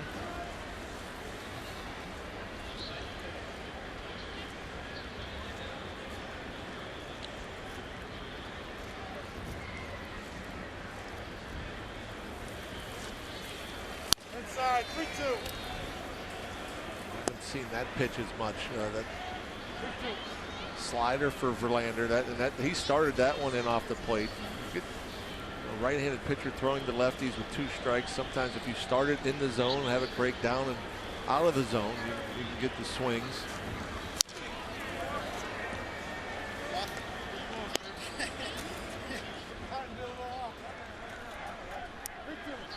But there's so many of these counts.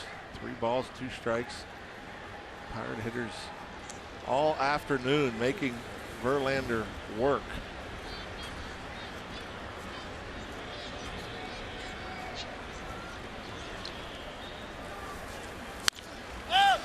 Popped it up.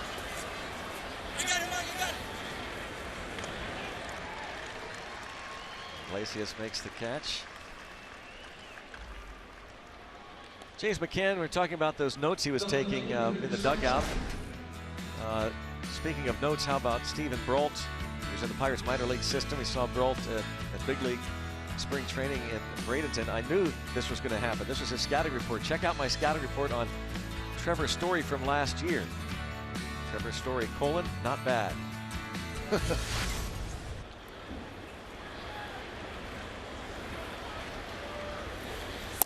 Trevor Story is taking the National League by storm, the rookie for the Colorado Rockies. Seemingly every night setting another record. 7 home runs already for him. Well, that's a lot. Yeah.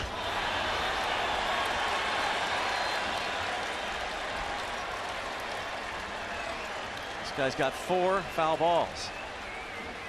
4 foul balls. Here's this one. He's always at the right spot.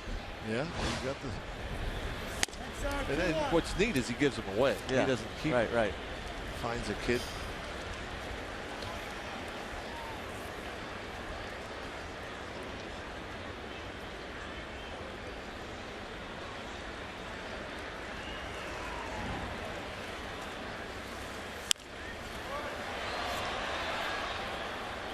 You're pointing out between innings about you always have to be cautious about really anybody that doesn't have a big league track record getting off to a great start. It's a great story. 7 home runs by Drew Story, and he had a fine minor league career. But Detroit Tiger fans remember former Pirate farmhand Chris Shelton about 10 years ago. Former first baseman. It was a Rule 5 pickup. Had a great month of April. Yeah, his got called up, I think, in 2004, but then was the starting first baseman the following year.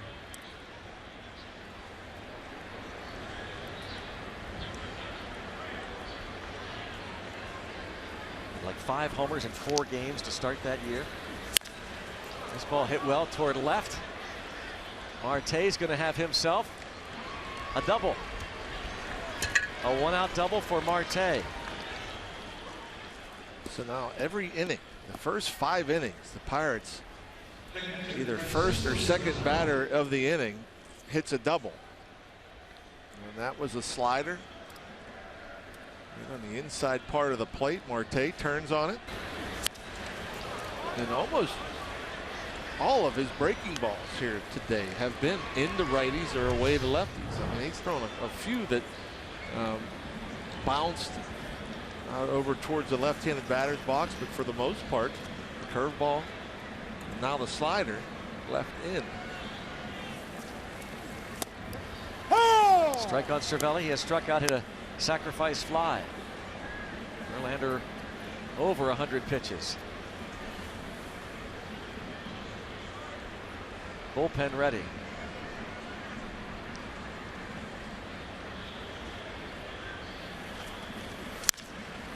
Other way, out of play.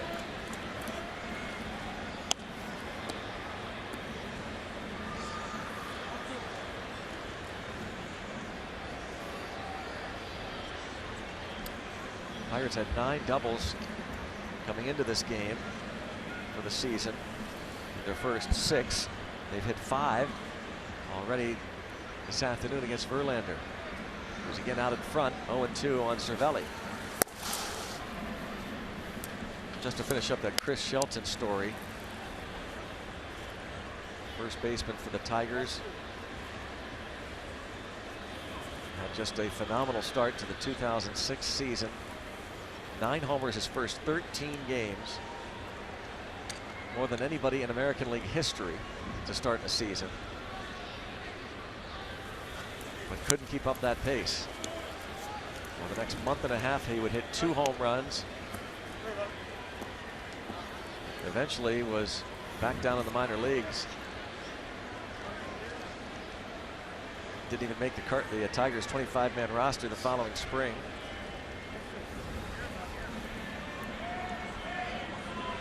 That's what makes baseball so interesting. It's such a long year. It's a great, again, not to discount what has been going on, that's phenomenal. But what separates Major League Baseball players, the real good ones, is the long season, the schedule. Yeah. Consistency. I mean, most he's hit in the minor league year is 20. He did that last year. And that, you know, what's he on? He's on pace for 170. Yeah. And he is up because of Jose Reyes, right? Yeah. Jose Reyes is out for the time being.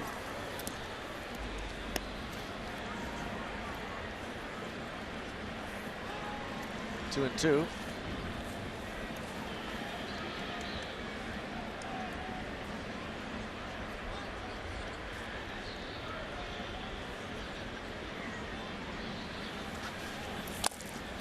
And he had gotten out in front of Cervelli 0-2, and now it is 3 balls and 2 strikes. The average number of pitches per at bat. Incredible. It is a grind.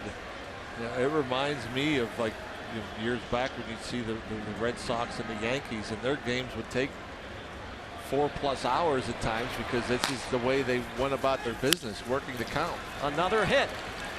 Marte had to freeze, and it's 1st and 3rd. And you wonder if that's going to be it, and it is. The Pirates will knock out Justin Verlander in the 5th inning. Wow. Brad Ausmus is going to go to his bullpen early. 111 pitches to get 13 outs. Gives up 10 hits, 5 runs to this point, and responsible for both runners. We'll be back.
Telecast is presented by the authority of the Pittsburgh Pirates and may not be reproduced or retransmitted in any form. And the accounts and descriptions of this game may not be disseminated without the express written consent of the Pittsburgh Pirates. Merry-go-round. Yeah, the Pirates have been going around the bases a lot this afternoon here in the 5th inning, leading 5-1. They've got runners at 1st and 3rd, and early exit for Justin Verlander. 111 pitches, 10 hits. He's out of there. Here's Gregory Polanco facing the new pitcher, Drew Verhagen. Polanco was 2 for 2, an infield single and a double against the starter. Verhagen, the rookie, has appeared in 3 games. 4th round pick 4 years ago out of Vanderbilt. Appeared in 20 games out of the bullpen last year, had a 2.05 ERA.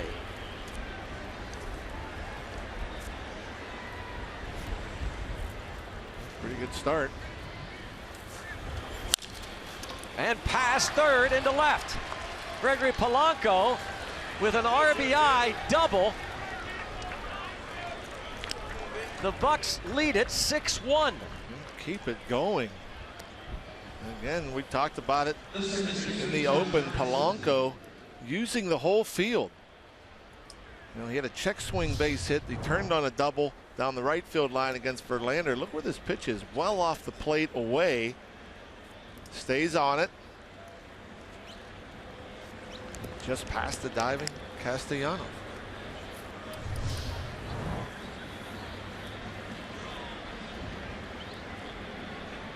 Verlander watches another run going up on his record, and Cervelli is his responsibility. Harrison 2 for 2, infield in.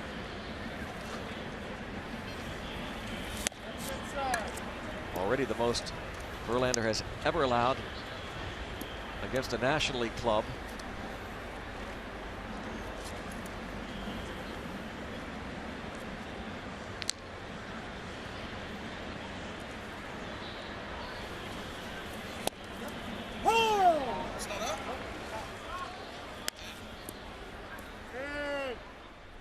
Good start to the year down in Miami, but not so good here today.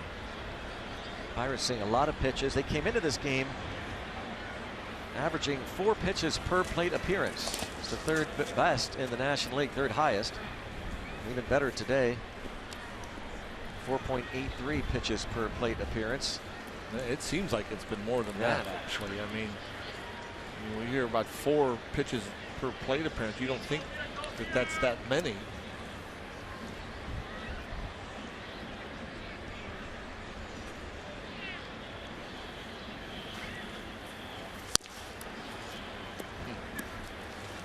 That pitch, because of where McCann was set up, looked like it was a mile off the plate away, but actually pretty close to being a strike.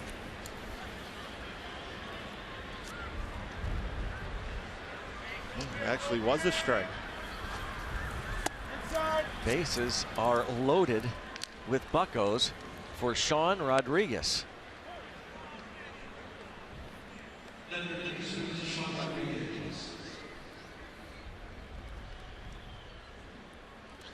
Sean had a couple of good at-bats against Verlander. Cervelli is at third. He singled, moved to third on the Polanco double, and the walk to Harrison. And Rodriguez had a 9-pitch at bat in the second, worked a walk. Another free pass in the fourth. And a pop up to shallow left center field. That's going to drop in there. RBI single for Rodriguez. It is 7-1. My, oh my. Closes the book on Verlander. Polanco read it well. He was to third easily. Harrison took the wide turn, had to scramble back. And jam shot, the two-seamer running off the plate at 95, but it's up and just out of the reach of Iglesias.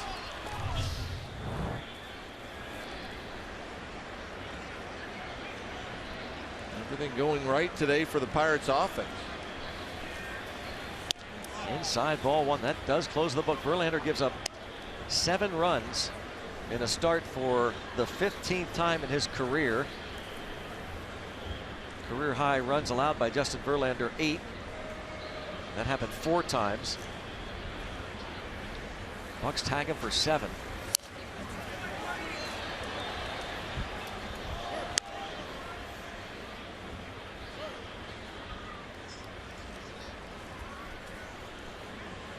Drew Verhagen has given up a double, a walk, an RBI bloop single. Polanco 3 for 3. Harrison on base 3 times, officially 2 for 2, and Rodriguez on base 3 times as he gets his first start of the year. Grounded towards short. They get 1 and 2. Iglesias to Kinsler to Cabrera. Turning the double play. Clint Hurdle is again going to take a look. Iglesias a long way to go. Surprised they were able to turn that. Gabe Morales, the first base umpire, called Mercer out. Yeah. It appears that they got him. Dave Joust on the phone. Up or down? Nope, don't do it. So the Bucks get 2 more. Lead 7-1.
Going to the bottom of the 5th inning, the play that ends the top half, the double play.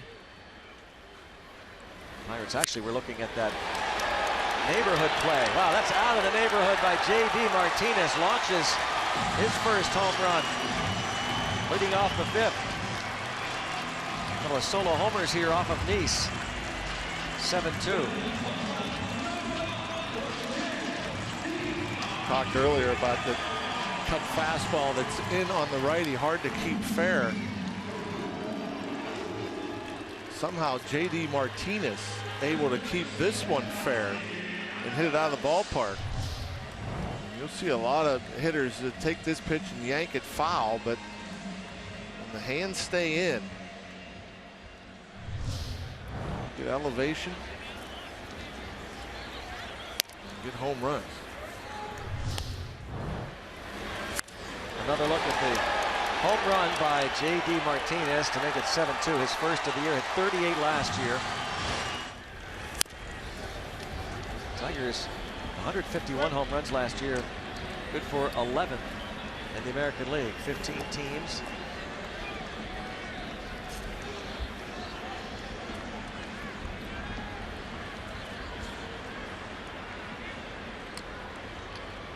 Castellanos.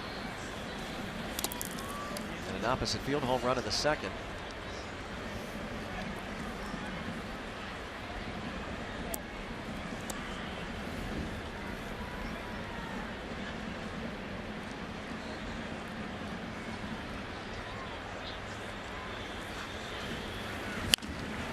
Little foul past 3rd.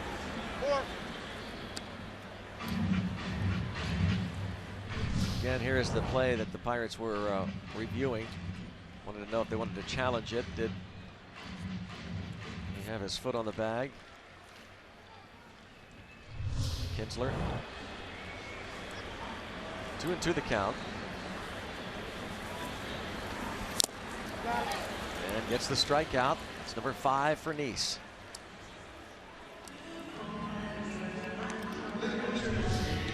Pretty good location here. See where Cervelli's set up. Right down around the knees, on their half.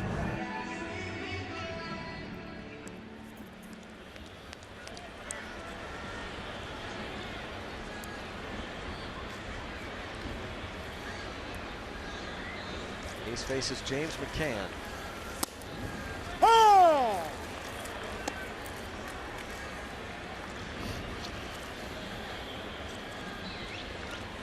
Usually a tough lineup for left-handed pitching. These Tigers, who have hit .282 against southpaws since the start of last season.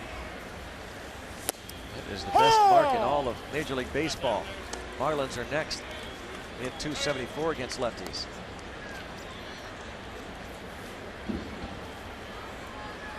You have to be impressed with Jonathan Neese's command his first couple of starts. Around it. 1-2.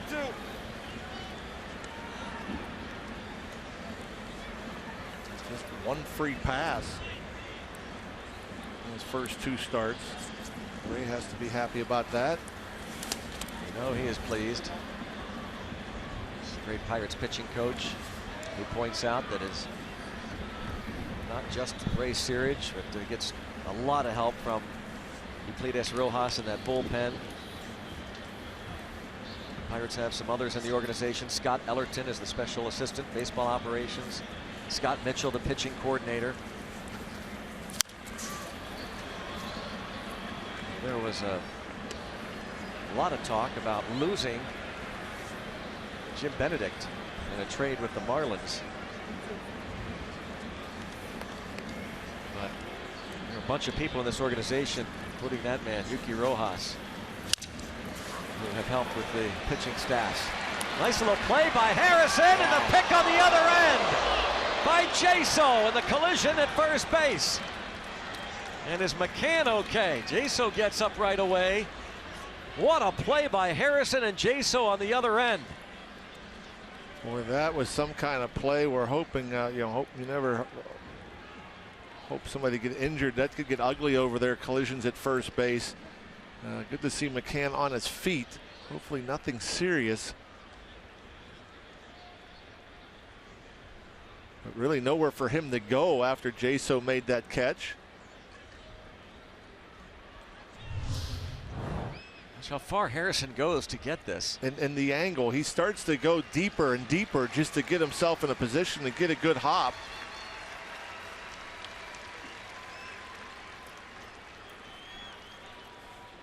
See this Ooh, a little turn of that right ankle as he hits the outside of the first base bag. Again, a tremendous play, and the pick. Jaso looking more and more comfortable over at first base.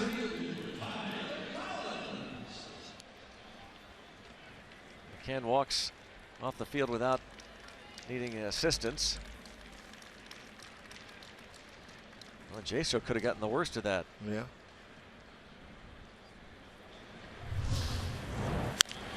And that's popped up. Mercer is over, calls off Rodriguez and makes the catch. After the home run, Neese gets the strikeout of Castellanos, gets the great defensive work from Josh Harrison, and he gets Collins to pop out.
Tigers here in Detroit.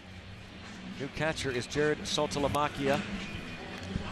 We'll get word on the extent of McCann's injury. Looked like he turned an ankle. That collision at first base. And John, we were just talking about this. You've had both ends as a first baseman when you were playing. You were a JSO at first base where you got hit by a runner, and you were a runner colliding with a first baseman. For whatever reason, it seems like the runner gets the worst of it. Don't ask me why. That's been the case for me. When I was playing first, I got ran into. A collision with the throw was coming to the home plate side of first, and I was fine. The other time I was a runner and ran into a first baseman and could barely walk. Wow. You know, missed a game or two, but yeah, it doesn't make sense. But you remember the players? I know as Joe Oliver was running down the first. Joe Oliver is not tiny. Yeah, a big man, big former catcher. And I think it was in AAA Buffalo that I ran into the first baseman. It wasn't an overly big guy or anything, just the angle. Logan Kensing delivers, and Jaso takes ball one. John Jaso facing the new pitcher, Logan Kensing.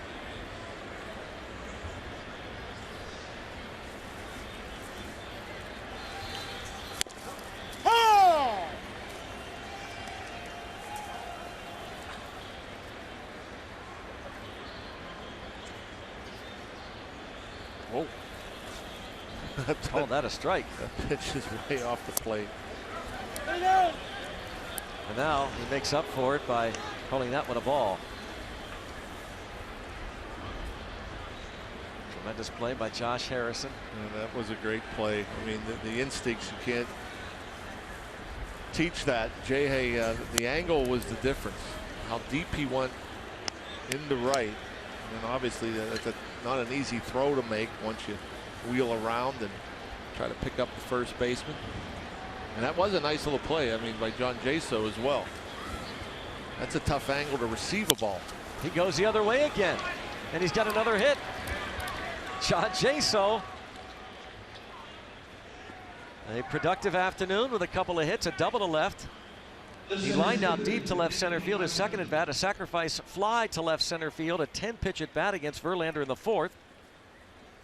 And now up against Kensing, singles to left. There's some hitters that just don't care about the strike zone, and it doesn't get them too worked up. As Jaso, that pitch right on the edge, and he's able to go out, slap it the other way. You know, certain guys, you know, maybe a call goes against them, it might affect them the rest of the at bat. And Jaso didn't even turn around and say anything. Yeah.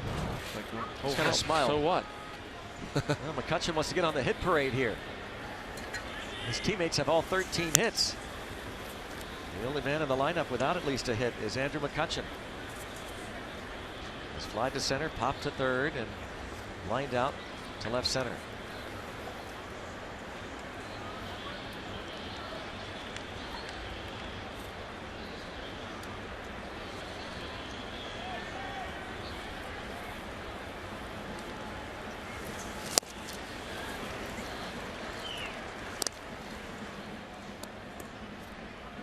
Rare chase from Andrew McCutchen.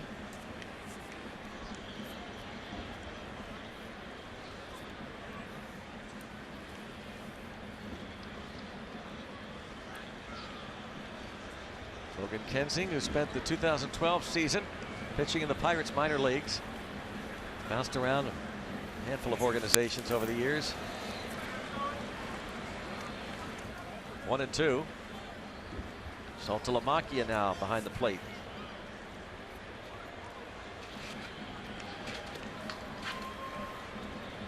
Miguel Cabrera messing with another Pirate over at first base.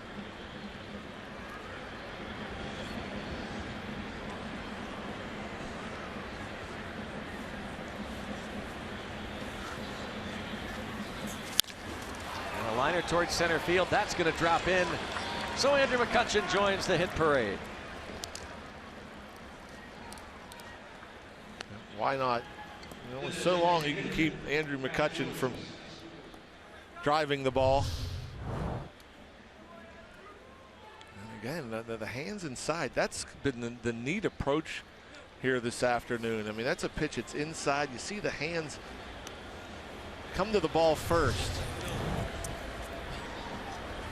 He got in on him just a touch, but most of these guys today, you don't see too many rollover ground balls.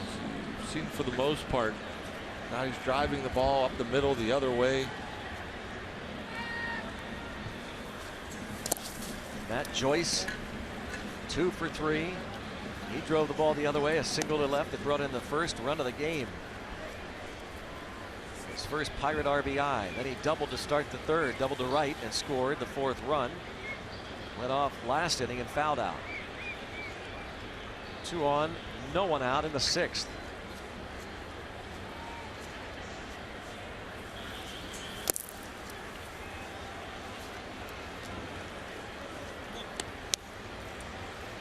Logan Kensing against Matt Joyce.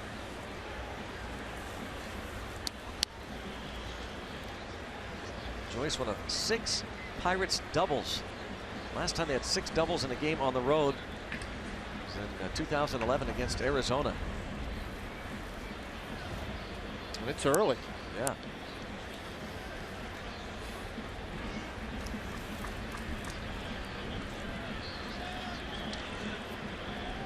Really a prime example of how you can score without the benefit of a home run. There's a ground ball, and Miggy throws to second for 1, and they turn the double play.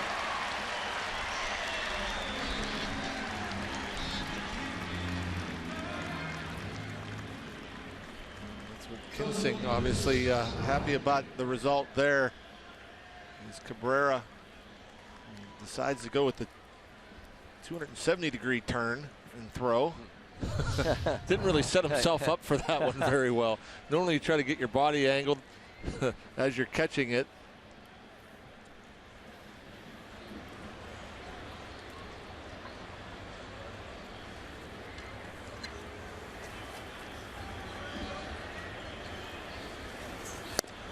Good 2-out hit from Marte.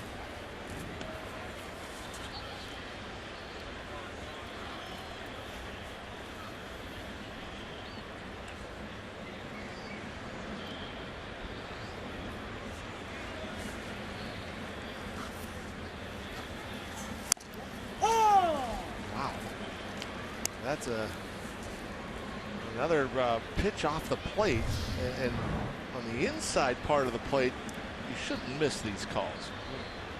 That pitch was well off, and that's right over the corner that home plate umpire Ron Kolpa looks. And so, and again, no complaint from Marte though. There's not a whole lot you can do with that pitch. It's that far in. I guess unless you're JD Martinez.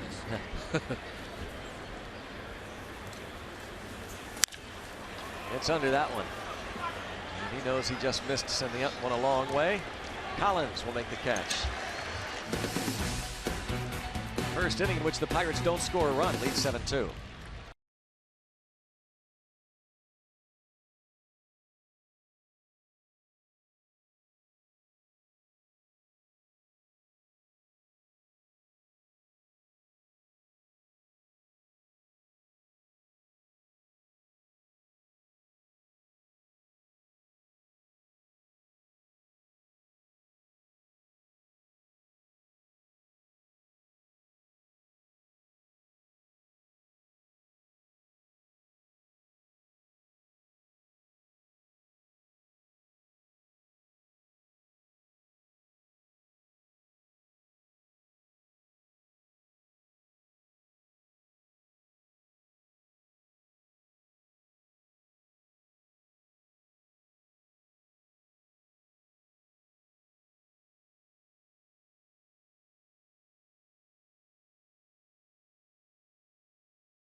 David Price on the hill for the Red Sox. The Orioles come storming back. Mark Trumbo at his first home run. Bouncing ball and up the middle, a base hit for Jose Iglesias.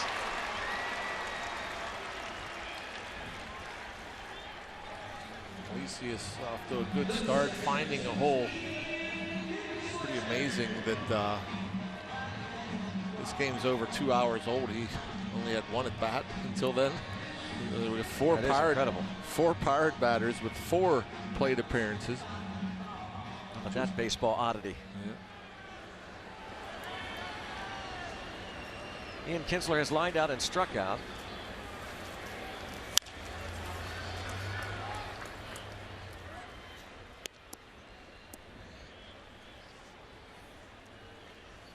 Follow Pirates Baseball live with the MLB.com at Bat app. Stay up to the moment at any moment with game day, live game video highlights, StatCast news, and more. Download MLB.com at Bat, the #1 app for live baseball on your phone and tablet.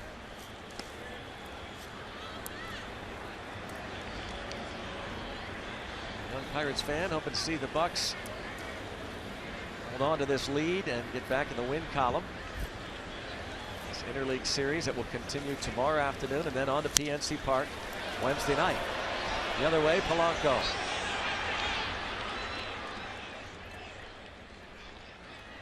Kinsler retired for the first out.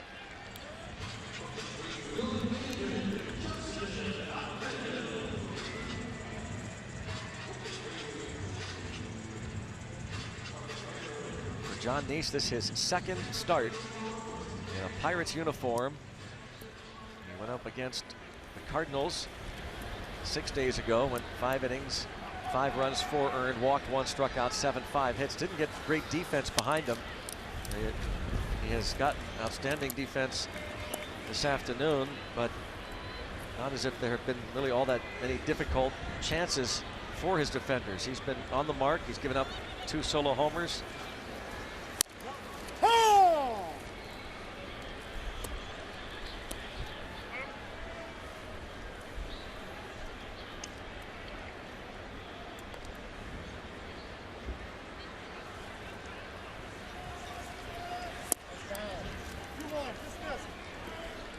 Justin Upton.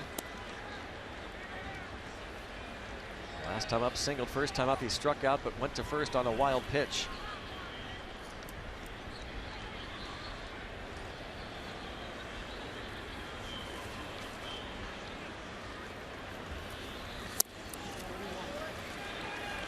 I haven't seen many of these counts.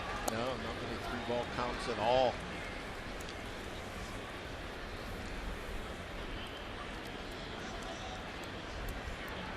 Ball down. See if we can get Upton to roll over something. Help Jonathan Neese there. That pitch was well off the plate in.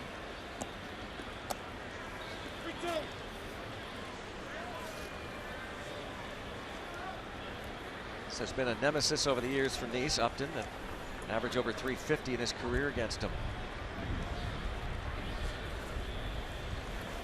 Outside. And so Neese walks his first batter of the game, 2 on, 1 out. Just a reminder, as you enjoy a cold one, to look forward to Miller Time later in the ball game, brought to you by Miller Lite.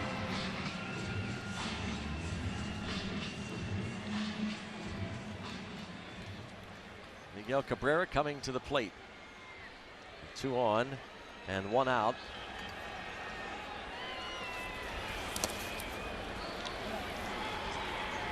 Only the scoop.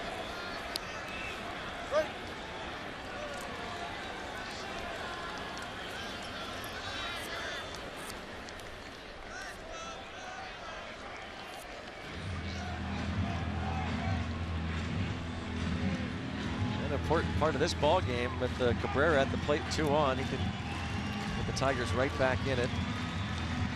Yeah, you feel pretty comfortable at 7-2. But Cabrera, with that great power, can make it 6-5 if he can capitalize on a mistake.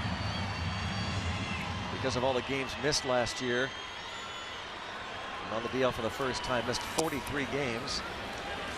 Now it's 2-0, his 100-plus RBI streak came to an end. Driven 76 and 429 at bats last season. 11 years driving in 100 or more runs consecutively.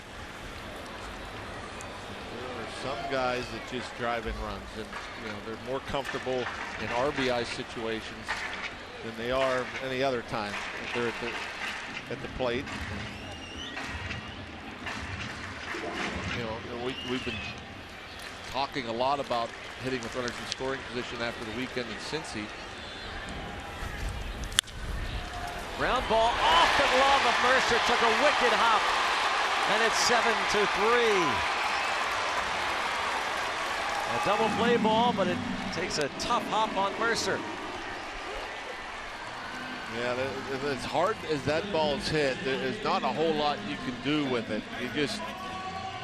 You hope that the hop is true, but you'll see at the very end, watch it come up over his glove. And, Jordy Mercer, obviously with good hands, he tries to come up and give with it.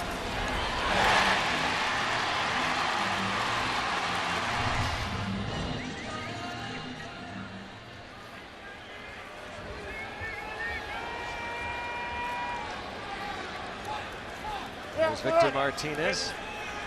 And now Ray Searage calls time. Charge Mercer with an error. Yeah, that's a tough error.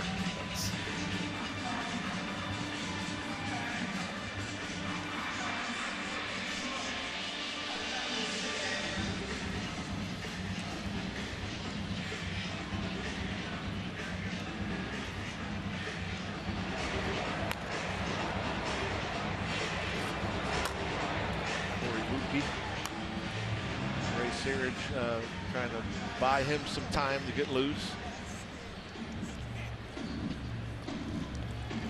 7-3 ball game. 1 out in the 6th.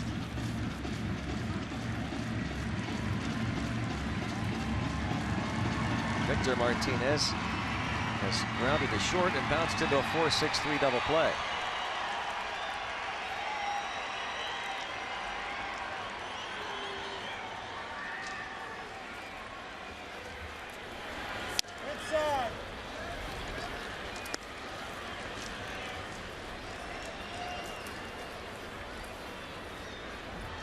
First and third, 1 out.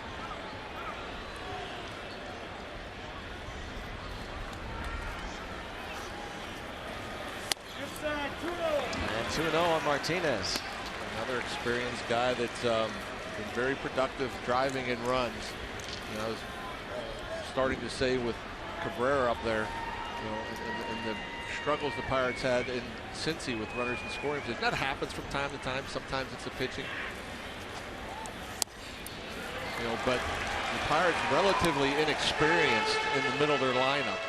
Marte, 4-hitter. He's at the top of the lineup before last year. Cervelli, not typically in the middle, but hit some in the middle last year. Polanco in that 6th spot. So you got some guys that are relatively new to being in that clutch RBI situation.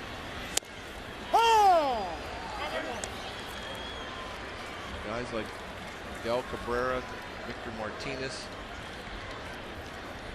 they look forward to these situations more than any other opportunities to drive them in, and they've been great at it. Towards center. McCutcheon coming on. Ball drops in for a hit, and it's 7-4.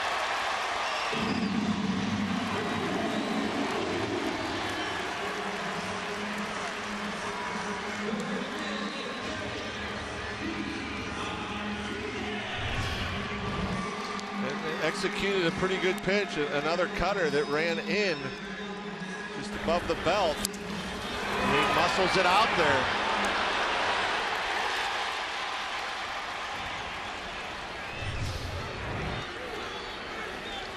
Now J.D. Martinez, who homered last time. Bouncing ball toward third. Rodriguez tries to tag, gets the out there, and it's a double play. Second base umpire Paul Nauert calls him out, and it's a double play to end the bottom of the 6th.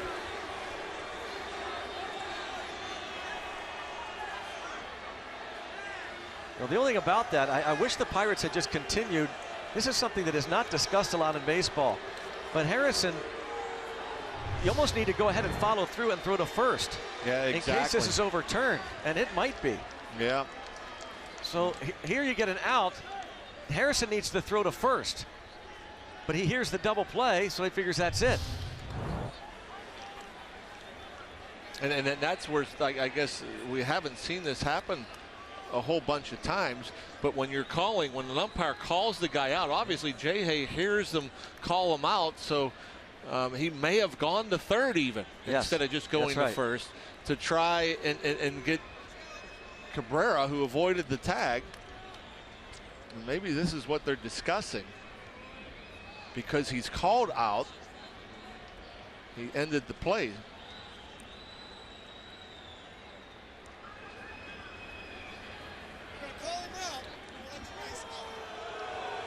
Yeah, they called him out. Paul Nart, the second base umpire, called him out. There's really no other way to handle this. You know it's a double play.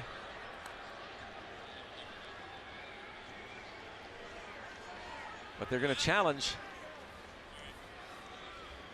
They're going to challenge it. I'm not sure then what the discussion was, to be honest with you. Why are the umpires discussing it? Yeah, good question. He has no chance at first, but he certainly had a chance to throw to third, but decides not to throw it when he hears the umpire call this out.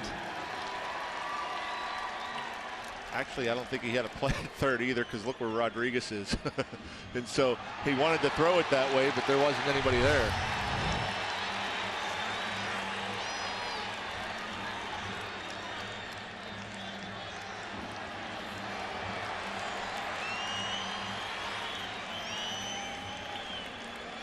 What do you think the discussion was? Yeah, that's a good question. That he was out of the baseline, maybe? Maybe Ausmus says he wasn't out of the baseline.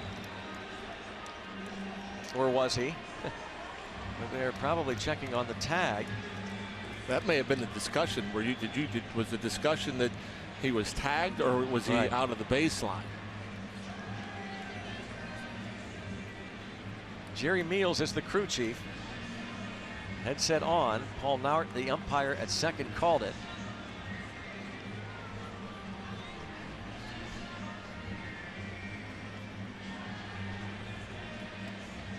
It's a fairly routine double play, and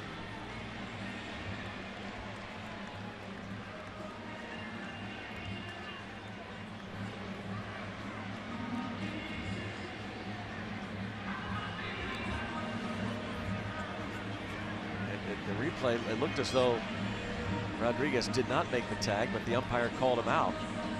And then Harrison decides not to follow through when he knows it's an inning-ending double play.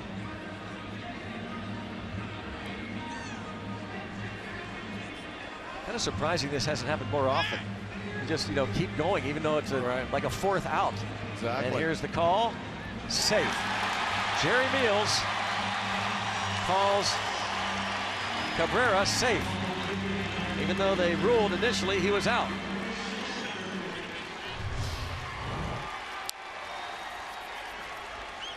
He misses the tag, but called out there by the second base umpire. So that's the second out, and Rodriguez throws to second for the third out. And when Harrison hears that the umpire called him out, Pirates started walking off the field. Yep, and yeah, unfortunate. Hopefully it doesn't cost Jonathan Neese and the Pirates any more runs.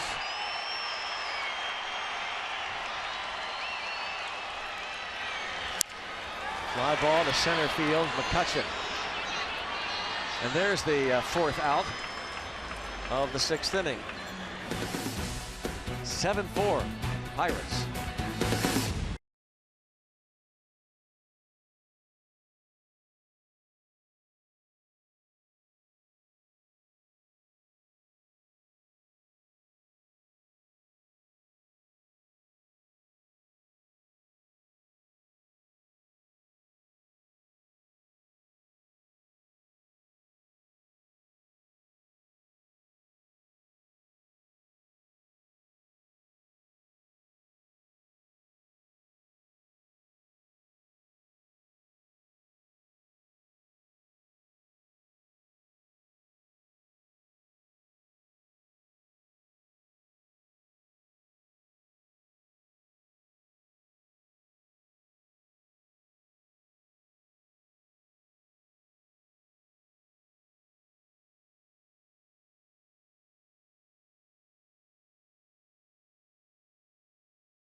Baseball on Root Sports is brought to you by Kenny Ross, Total Confidence Pricing, and by Levin Furniture, the official furniture and mattress supplier to the Pittsburgh Pirates. For the best quality, service, and value, shop Levin's. Let's go Bucks! 7-4 Pirates lead. John Neese gives up the 4 runs on 5 hits. A couple of solo homers against him. His second Pirate start. The handshake, that'll be it for Neese. Not happy he was not able to keep the Tigers off the board in the bottom of the 6th. I'm sure, like a lot of starting pitchers, maybe wanting to stay in the game. Pitching once every 5 days. These guys are so competitive. They get out there, and they don't want it to end. They want to keep going because they got to wait another almost a week. Cervelli takes ball 1. He has struck out, driven the ball to the wall and right for a sacrifice fly. Singleton scored.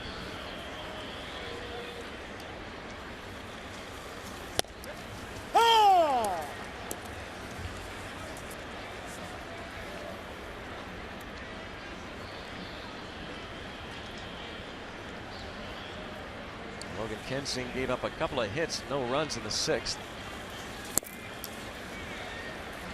Rare chase from Francisco Cervelli.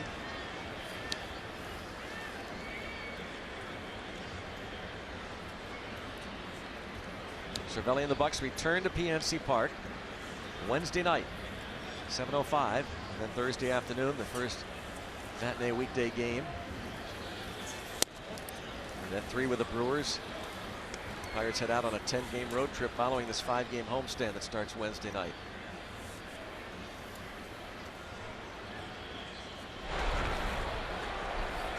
Neftali Feliz up in the Pirates bullpen. Outside.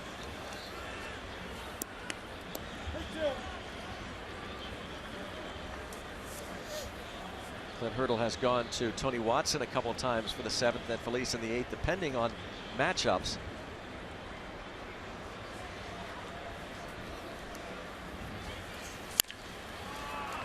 And Francisco Cervelli gets up there and whacks it into center field for his 2nd hit. And you don't always have to swing hard, and again, that's an approach, a 2-strike approach. Cervelli just trying to put the ball in play, trying to make contact. This is a breaking ball that's off the plate, and watch how simple the swing is. One-handed, and barely finishes it. Just throws the bat at the ball, the barrel of the bat. Nice little soft toss in the center.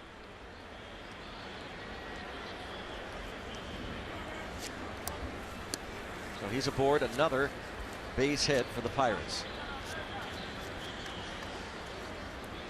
5 times in the first 7 innings they've gotten their leadoff man on.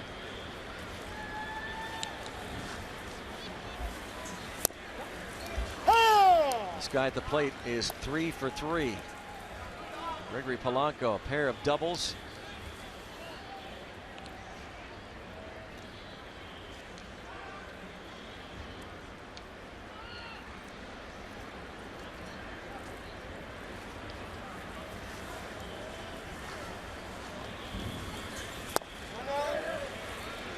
Held up. 1-1.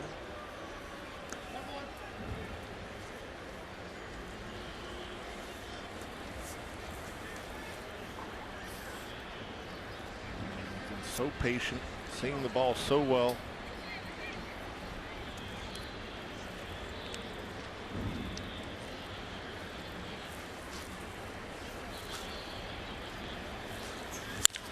Ground ball right side. Kinsler, nice play. Turns that into a double play. You don't see that very often. Polanco hitting into double plays. But he got a pitch he could drive through that hole on the right side. That may have been what he was thinking. But that was a heck of a play by Kinsler.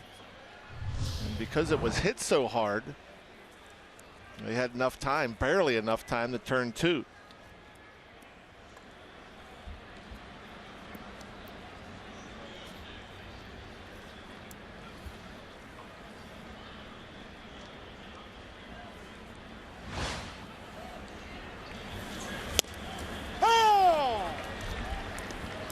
Kinsler, a finalist for a Gold Glove last year.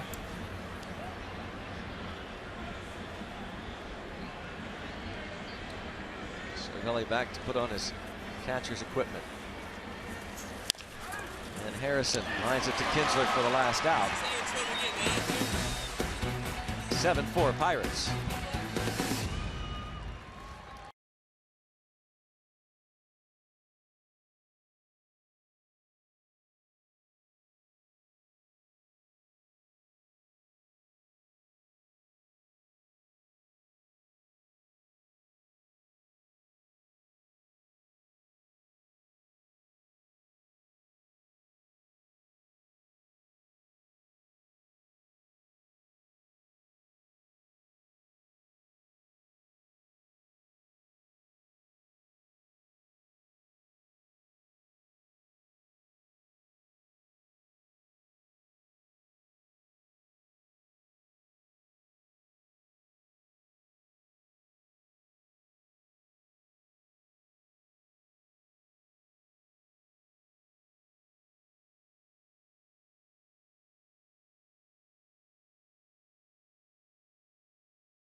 Hits, an RBI, and a run scored. Tomorrow, he's going to take your questions on Pirates pregame and during the game on Twitter Tuesday. It's our first of the season, and what better guest to get? Got to get to know him a little bit. Use the hashtag Bucks Tuesday whenever you send in your questions to John Jaso, and we'll select a bunch of them, the best of them, put them on the air, and send them your way. John Jaso, time to get to know him a little bit.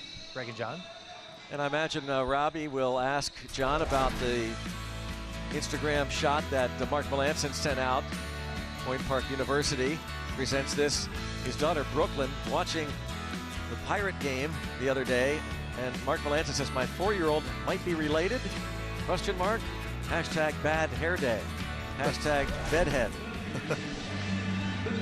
What a shot. So that'll be fun for Robbie and for you to get to know John Jaso tomorrow on Twitter Tuesday, tomorrow afternoon. And here is Neftali Feliz. With the Tigers second half of last year. Off to a good start as a Pirate. 4 innings, 4 appearances, 5 punch-outs, no walks, no hits. Saltalamacchia 0 for 2. James McCann was 0 for 2. Then was injured on a play at first base. So Saltalamacchia, veteran switch hitter. And a 1-ball, 1-strike count.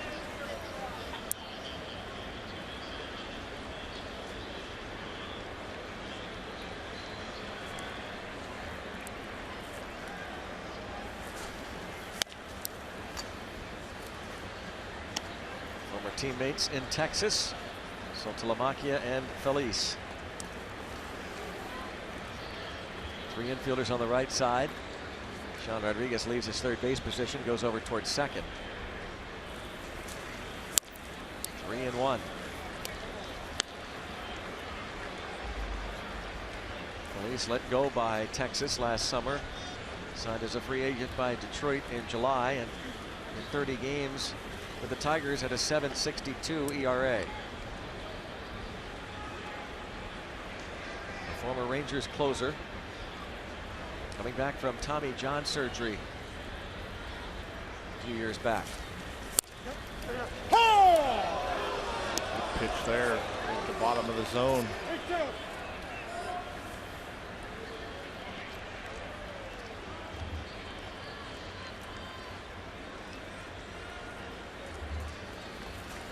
see it right at the knees, according to UPMC Sports Medicine strike zone. It's going to drift out of play. Saltalamacchia came to the big leagues with the Atlanta Braves. A first-round pick back in 2003. The Rangers got him in the Mark Teixeira deal. Played for Boston. Last year was with Miami and the Diamondbacks.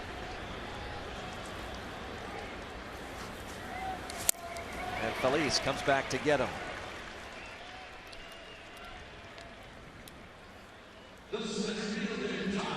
Brings up Tyler Collins.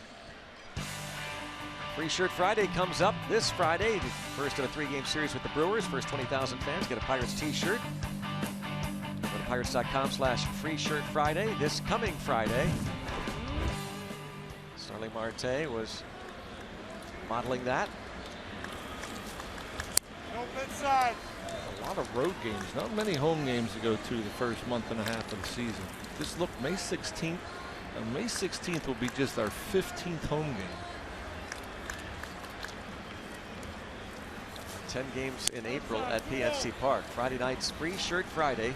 First 20,000 fans get one of those free t-shirts courtesy of Point Park University. Kyle Ryan is the lefty. Mark Lowe the righty.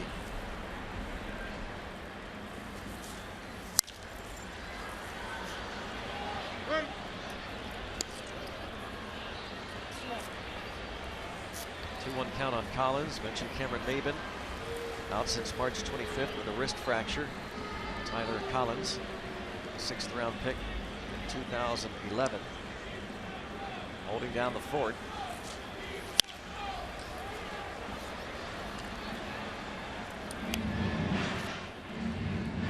Late swing there from Collins. Feliz challenging last couple of pitches right down the middle.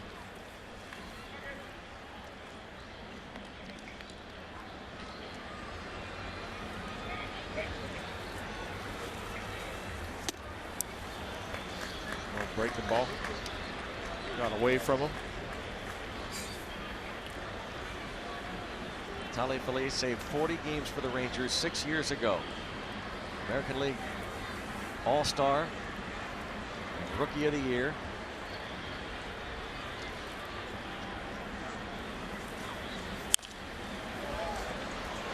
'95, still 3-2.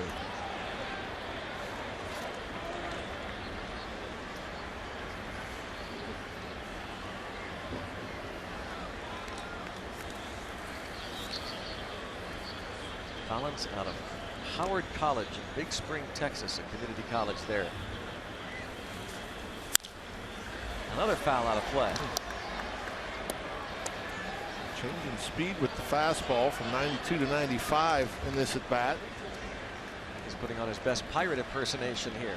14 pitches for Feliz, 7 of them against this batter.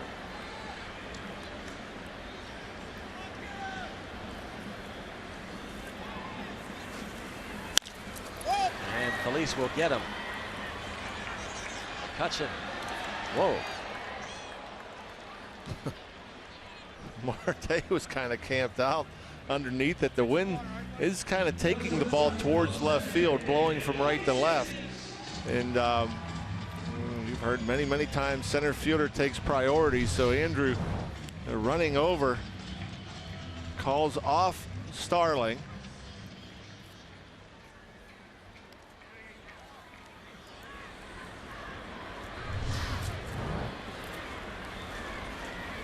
Jose Iglesias. Oh! 1 of 5 hits against the starter Nice. And McCutchen able to make the play and avoid contact with Marte.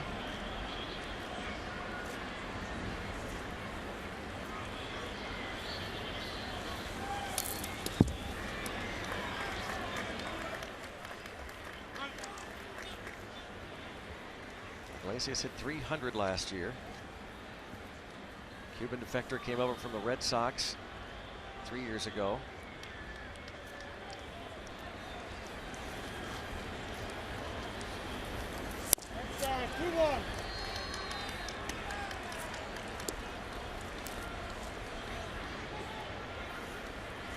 Hurt 2 years ago, missed the entire season, where Phillies had the Tommy John surgery in August of 2012. So essentially missed all of 2013.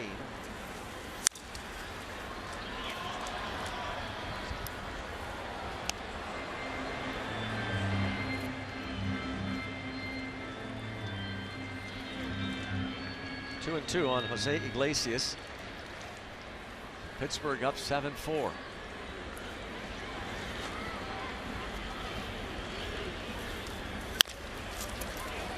Over the middle, backhand play made by Josh Harrison, and he makes it look easy. Very easy. That's a heck of a play. Jay smooth as can be over there. A great range, and retires Iglesias. Covering ground.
Shots from the Allegheny Health Network Supermo, music of Crash City. And there's Al Kaline, still involved with the Tigers, special assistant to the general manager.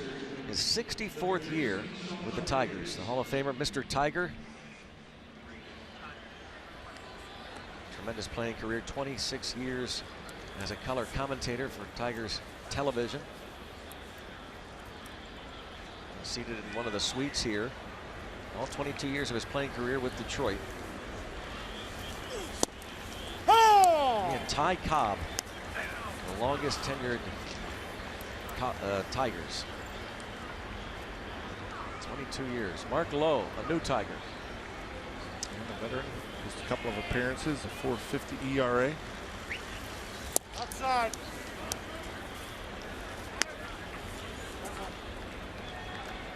Sean Rodriguez, a couple of walks, RBI single.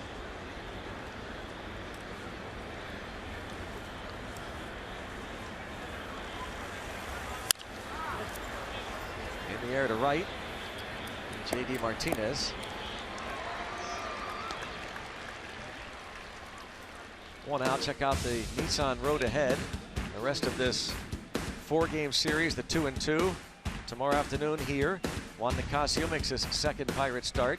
Shane Green will make his debut this year. And then Wednesday night back to PNC Park, where it's Francisco Liriano for the Bucs against Anibal Sanchez. Thursday afternoon matinee game, Garrett Cole's second start of the year against Jordan Zimmerman, newly signed 5-year, $110 million contract.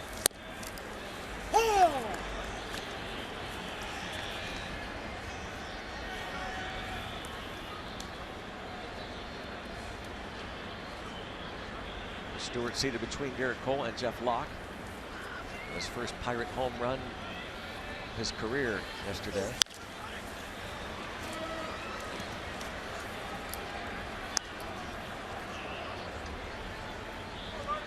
Asked about the silent treatment. Yeah, I got it, but I wasn't going to let them keep it going. I had them all say, come here. Come on over here, guys. Get back to the bat rack. Yeah, no cheapie.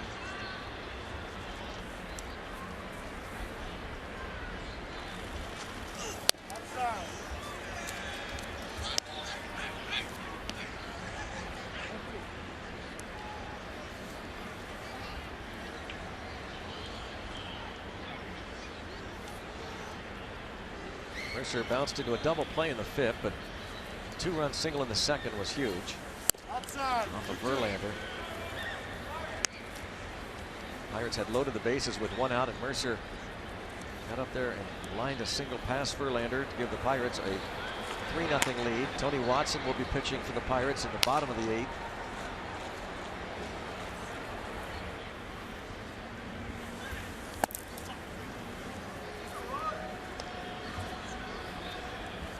Full count. Another one of those. Lowe trying to get Mercer to chase that slider. See if he challenges with a fastball here. And he will. Fastball away was called. Toward Iglesias, but cut off by Castellanos. Yellowwood bringing the lumber. How about John Jaso going the other way against the Reds and against these Tigers? A double to left in the first inning. A sacrifice fly in the fourth to left center field. Last time up, a base hit to left. All 4 times to the plate, he's hit the ball to left of center field.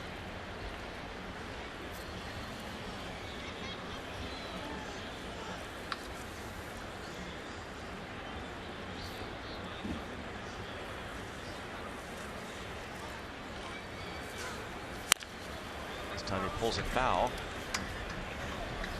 Probably, you know, when you hit so many balls the middle or the other way, you get pitched away, you go with it. Is the mustache there? Is that real, you think?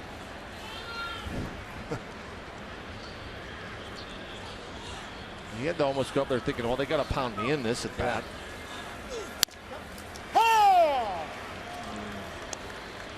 Two-seam fastball that came out of Lowe's hand. It looked like to Jaso that it was going to be off the plate in, but the late tail catches a bit of that inside corner.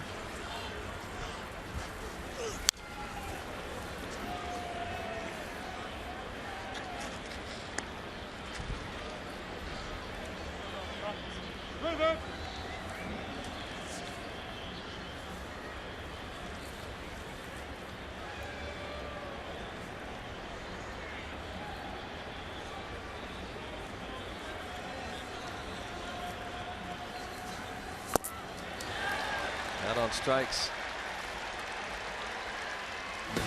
1, 2, 3. Pirates have struck out only 3 times today. Lead 7-4.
first round of the Stanley Cup playoffs. Wednesday, host the New York Rangers in Game 1. Coverage starts at 7 with a special 1-hour pregame presented by Heritage Valley Health System. Good luck to the Penguins. West for the Cup. Tony Watson now on in relief. Pirates need 6 outs. Sean Rodriguez takes over at first base. David Freese comes into the ball game to play third. Tony Watson, 5th appearance, a couple of holds, 2 strikeouts and a walk in 3 1/3. Outside. Clint Hurdle decides to go with Felice in the 7th and Watson in the 8th.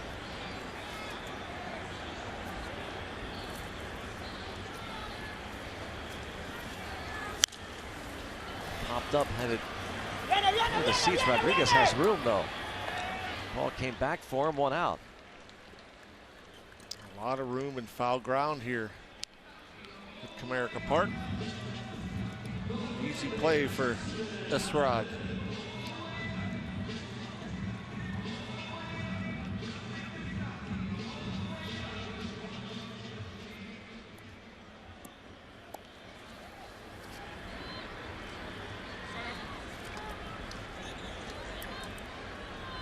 Justin Upton.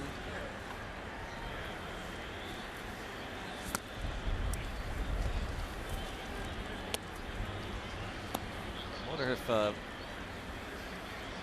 Clint Hurdle decided to go to Watson in the 8th, as you're looking down the lineup at a possible matchup with Victor Martinez, maybe to turn him around. Outside. 2-0. 2-0. Yeah, maybe. Or maybe he's just proving that he will use both Watson and Felice in the 7th and the 8th.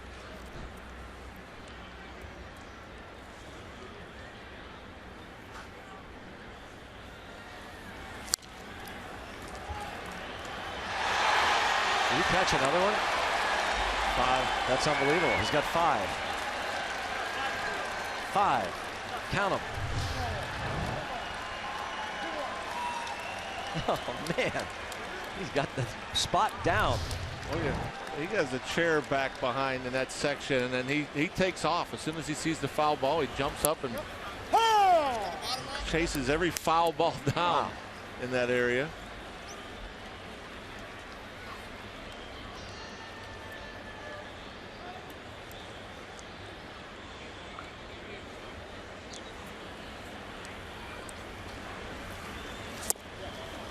Watson comes down and gets Upton with the off-speed pitch. A foul out, a strikeout, 2 down, and now it's Miguel Cabrera. That was a change up there from Tony Watson.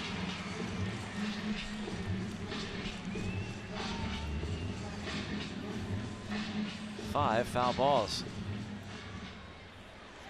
Up by that gentleman. He just showed the replay on the scoreboard.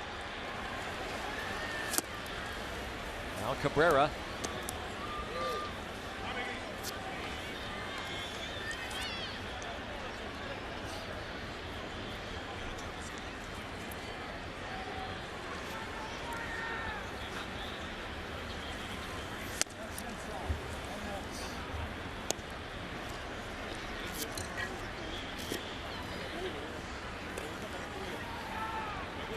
One ball, one strike.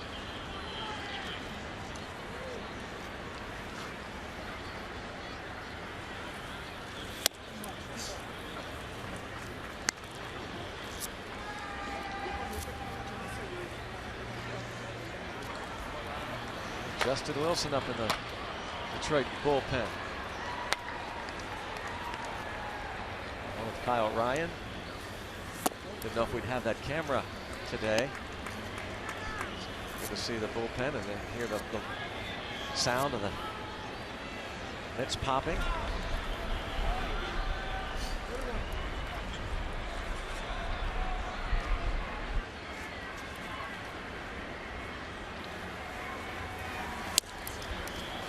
Walked Cabrera.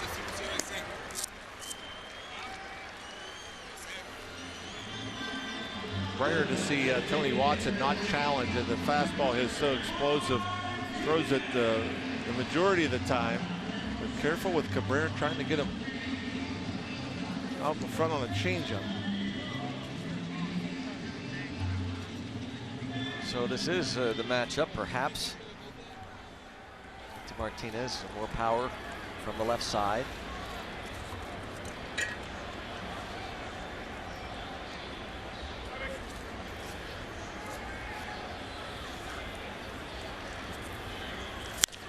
Popped him up. Sean Rodriguez. A scoreless 8 for Tony Watson. 3 more outs to get. A 3-run lead. 7-4.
In Detroit before heading home for the 2-game series against the Tigers at PNC Park. See the game tomorrow starting at 12:30 with Pirates pregame presented by WB Mason on Root Sports.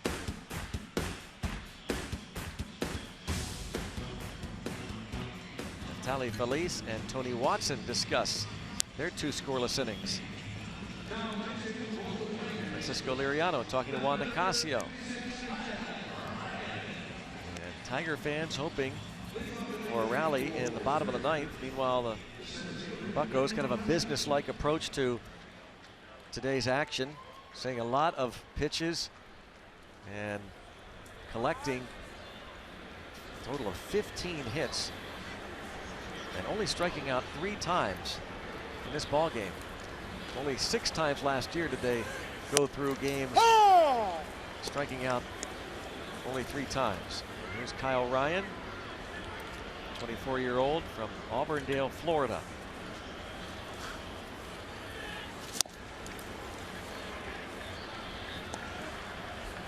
And a 2 on McCutchen, collected his first hit of Logan Kensing in the 6th. Happy birthday wish going out to big Bucco fan Jason Kaufman.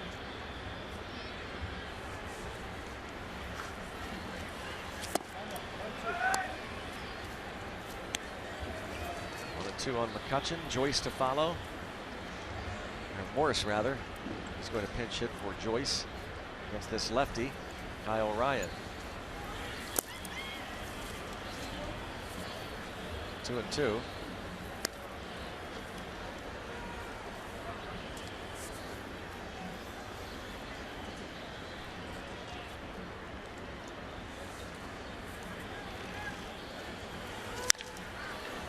Fly ball to center, just gets under that one.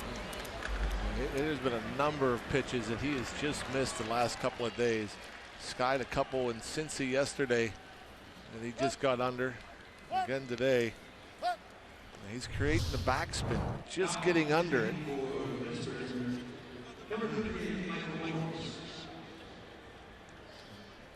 Frustrated Andrew McCutchen knowing he's just that close.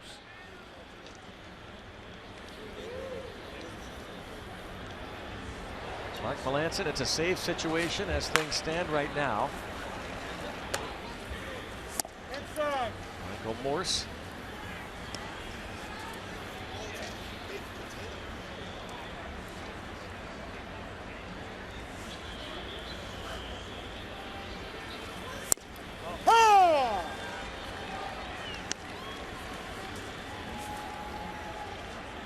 For his first hit.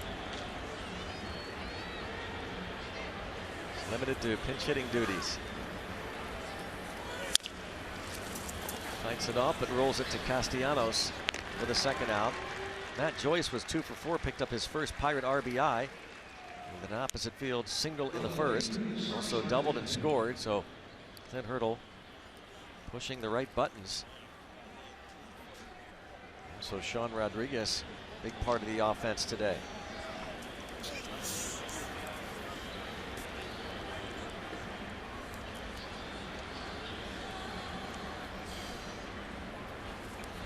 Clint Hurdle will have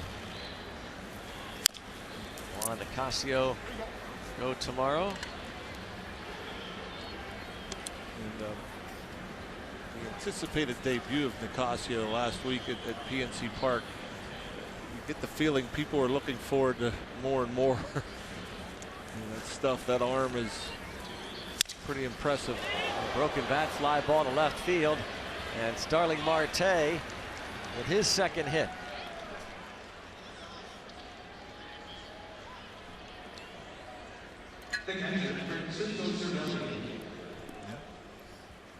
Barrel of the bat almost, I think it did reach left field. The ball didn't go much further than the barrel of the bat.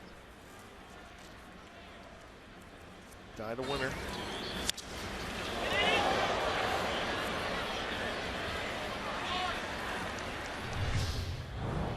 Just one time today the Pirates were retired in order. That was last inning. 16 hits.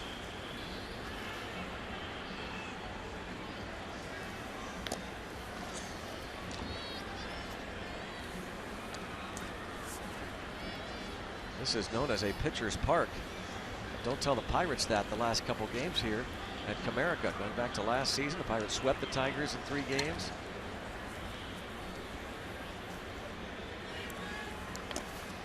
Well, that's the one thing we talk about every time we go to Colorado. But it is a bigger ballpark, but there's more land out there. There's more area for the ball to fall in.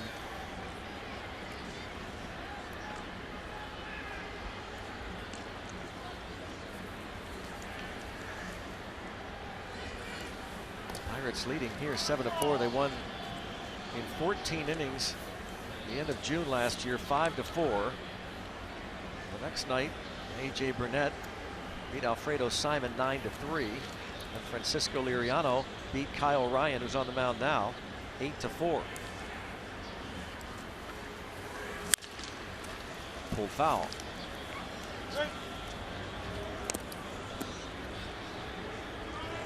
Cervelli, a couple of hits and 3 official trips. Last 4 games, look at that. 29 runs, 64 hits. Last 4 here at Comerica for the Buccos.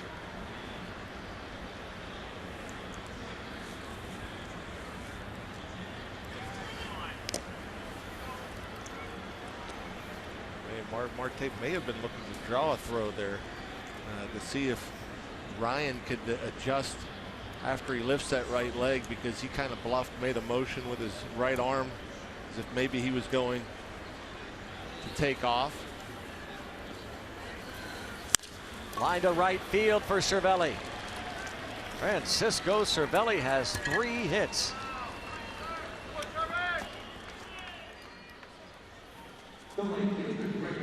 Again, a professional at bat. You get later in the game, some guys try to get a little greedy, maybe try to do too much, maybe try to look to hit a ball out of the ballpark or something. Not Cervelli. Continues just to take what the pitcher gives him. And when they give him a good pitch to hit, he typically hits it hard somewhere. 10 hits and 22 at bats to start this young season for Cervelli. And now Polanco, who has 3 hits. Left on left matchup.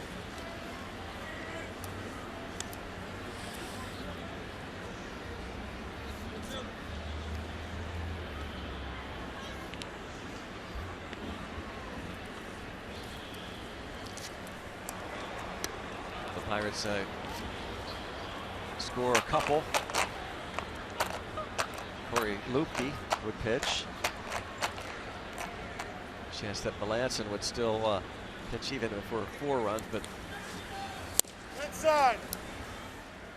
if Polanco can deliver a knockout punch here, we'll see Lupke. Doubled to right in the 2nd and scored. A check swing single to 3rd base in the 3rd inning. Doubled in a run in the 5th inning going the other way against Drew Verhagen. And then bounced into a hard 4-6-3 double play in the 7th.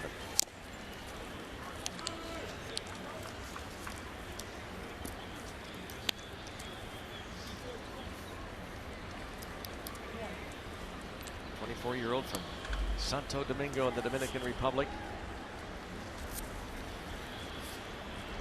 Coming off that brand new contract extension.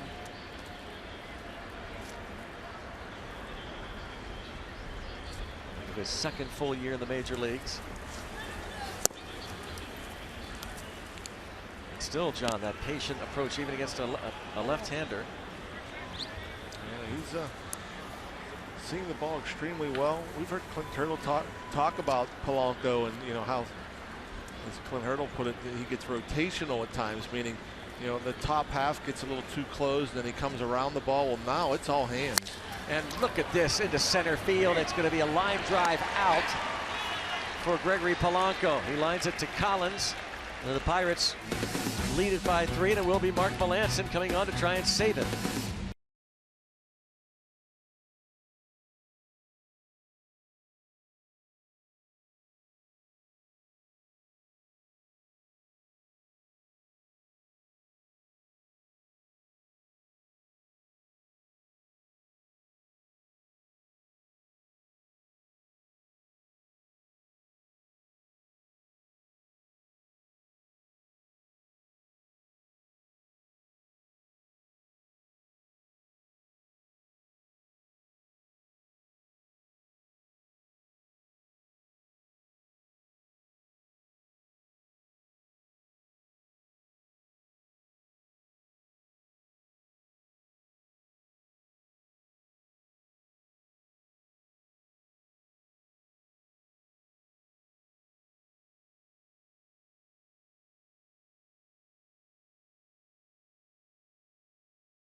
Appropriate song for these Buccos today.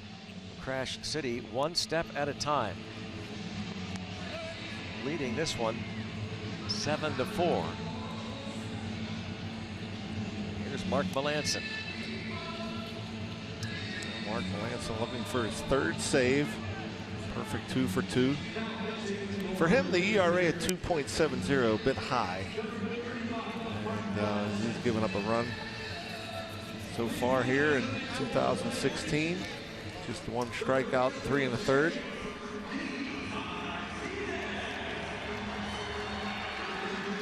Faces J.D. Martinez, Nick Castellanos, and Jared Saltalamacchia.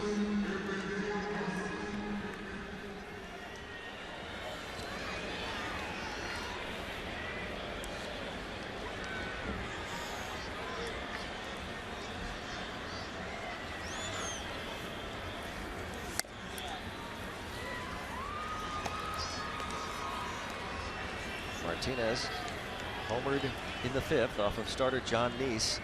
Neese in line to win his first game in a Pirates uniform. Oh. Gracious call.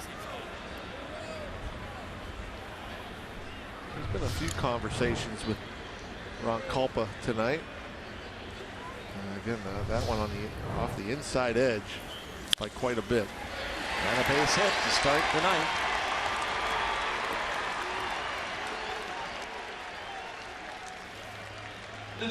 Mark Melancon curveball doesn't get hit very often. Gets a lot of swings and misses, gets a lot of chases. A lot of hitters actually take it to kind of break straight down the 12-6 curveball. But, left that one into Martinez. And he hit it hard. Castellanos homered the other way off Neese in the 2nd. He's also struck out and fly to center.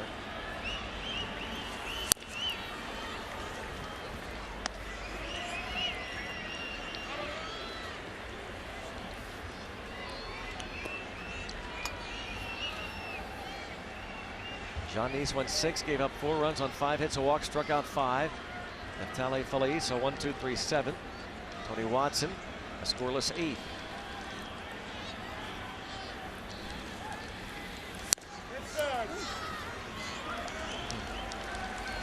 I think maybe wanting that call, especially after the pitch he got to the previous batter.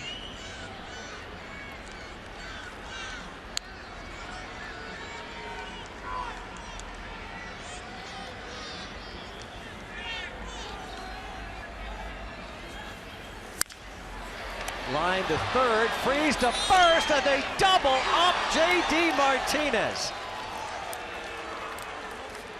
So frustrated Pirate fans have seen, even this year, a player doubled off a first, down, in this case, 3 runs, and it's not just the Pirates. Yeah, where are you going? Down 3 runs. Yeah, you're down 3. It's the 9th inning. Even if it's in the left field, you're not going anywhere beyond second base. It's a single, and no reason to be overly aggressive. And that's just a lack of concentration. Big double play clears things up. The veteran J.D. Martinez. David Freese guns it across over to Sean Rodriguez, and now Salt Telemakia, the last chance for the Tigers.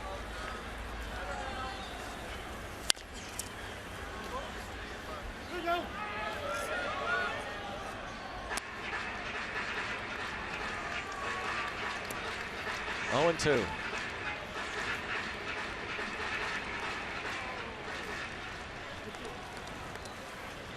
James McCann left with a sprained right ankle.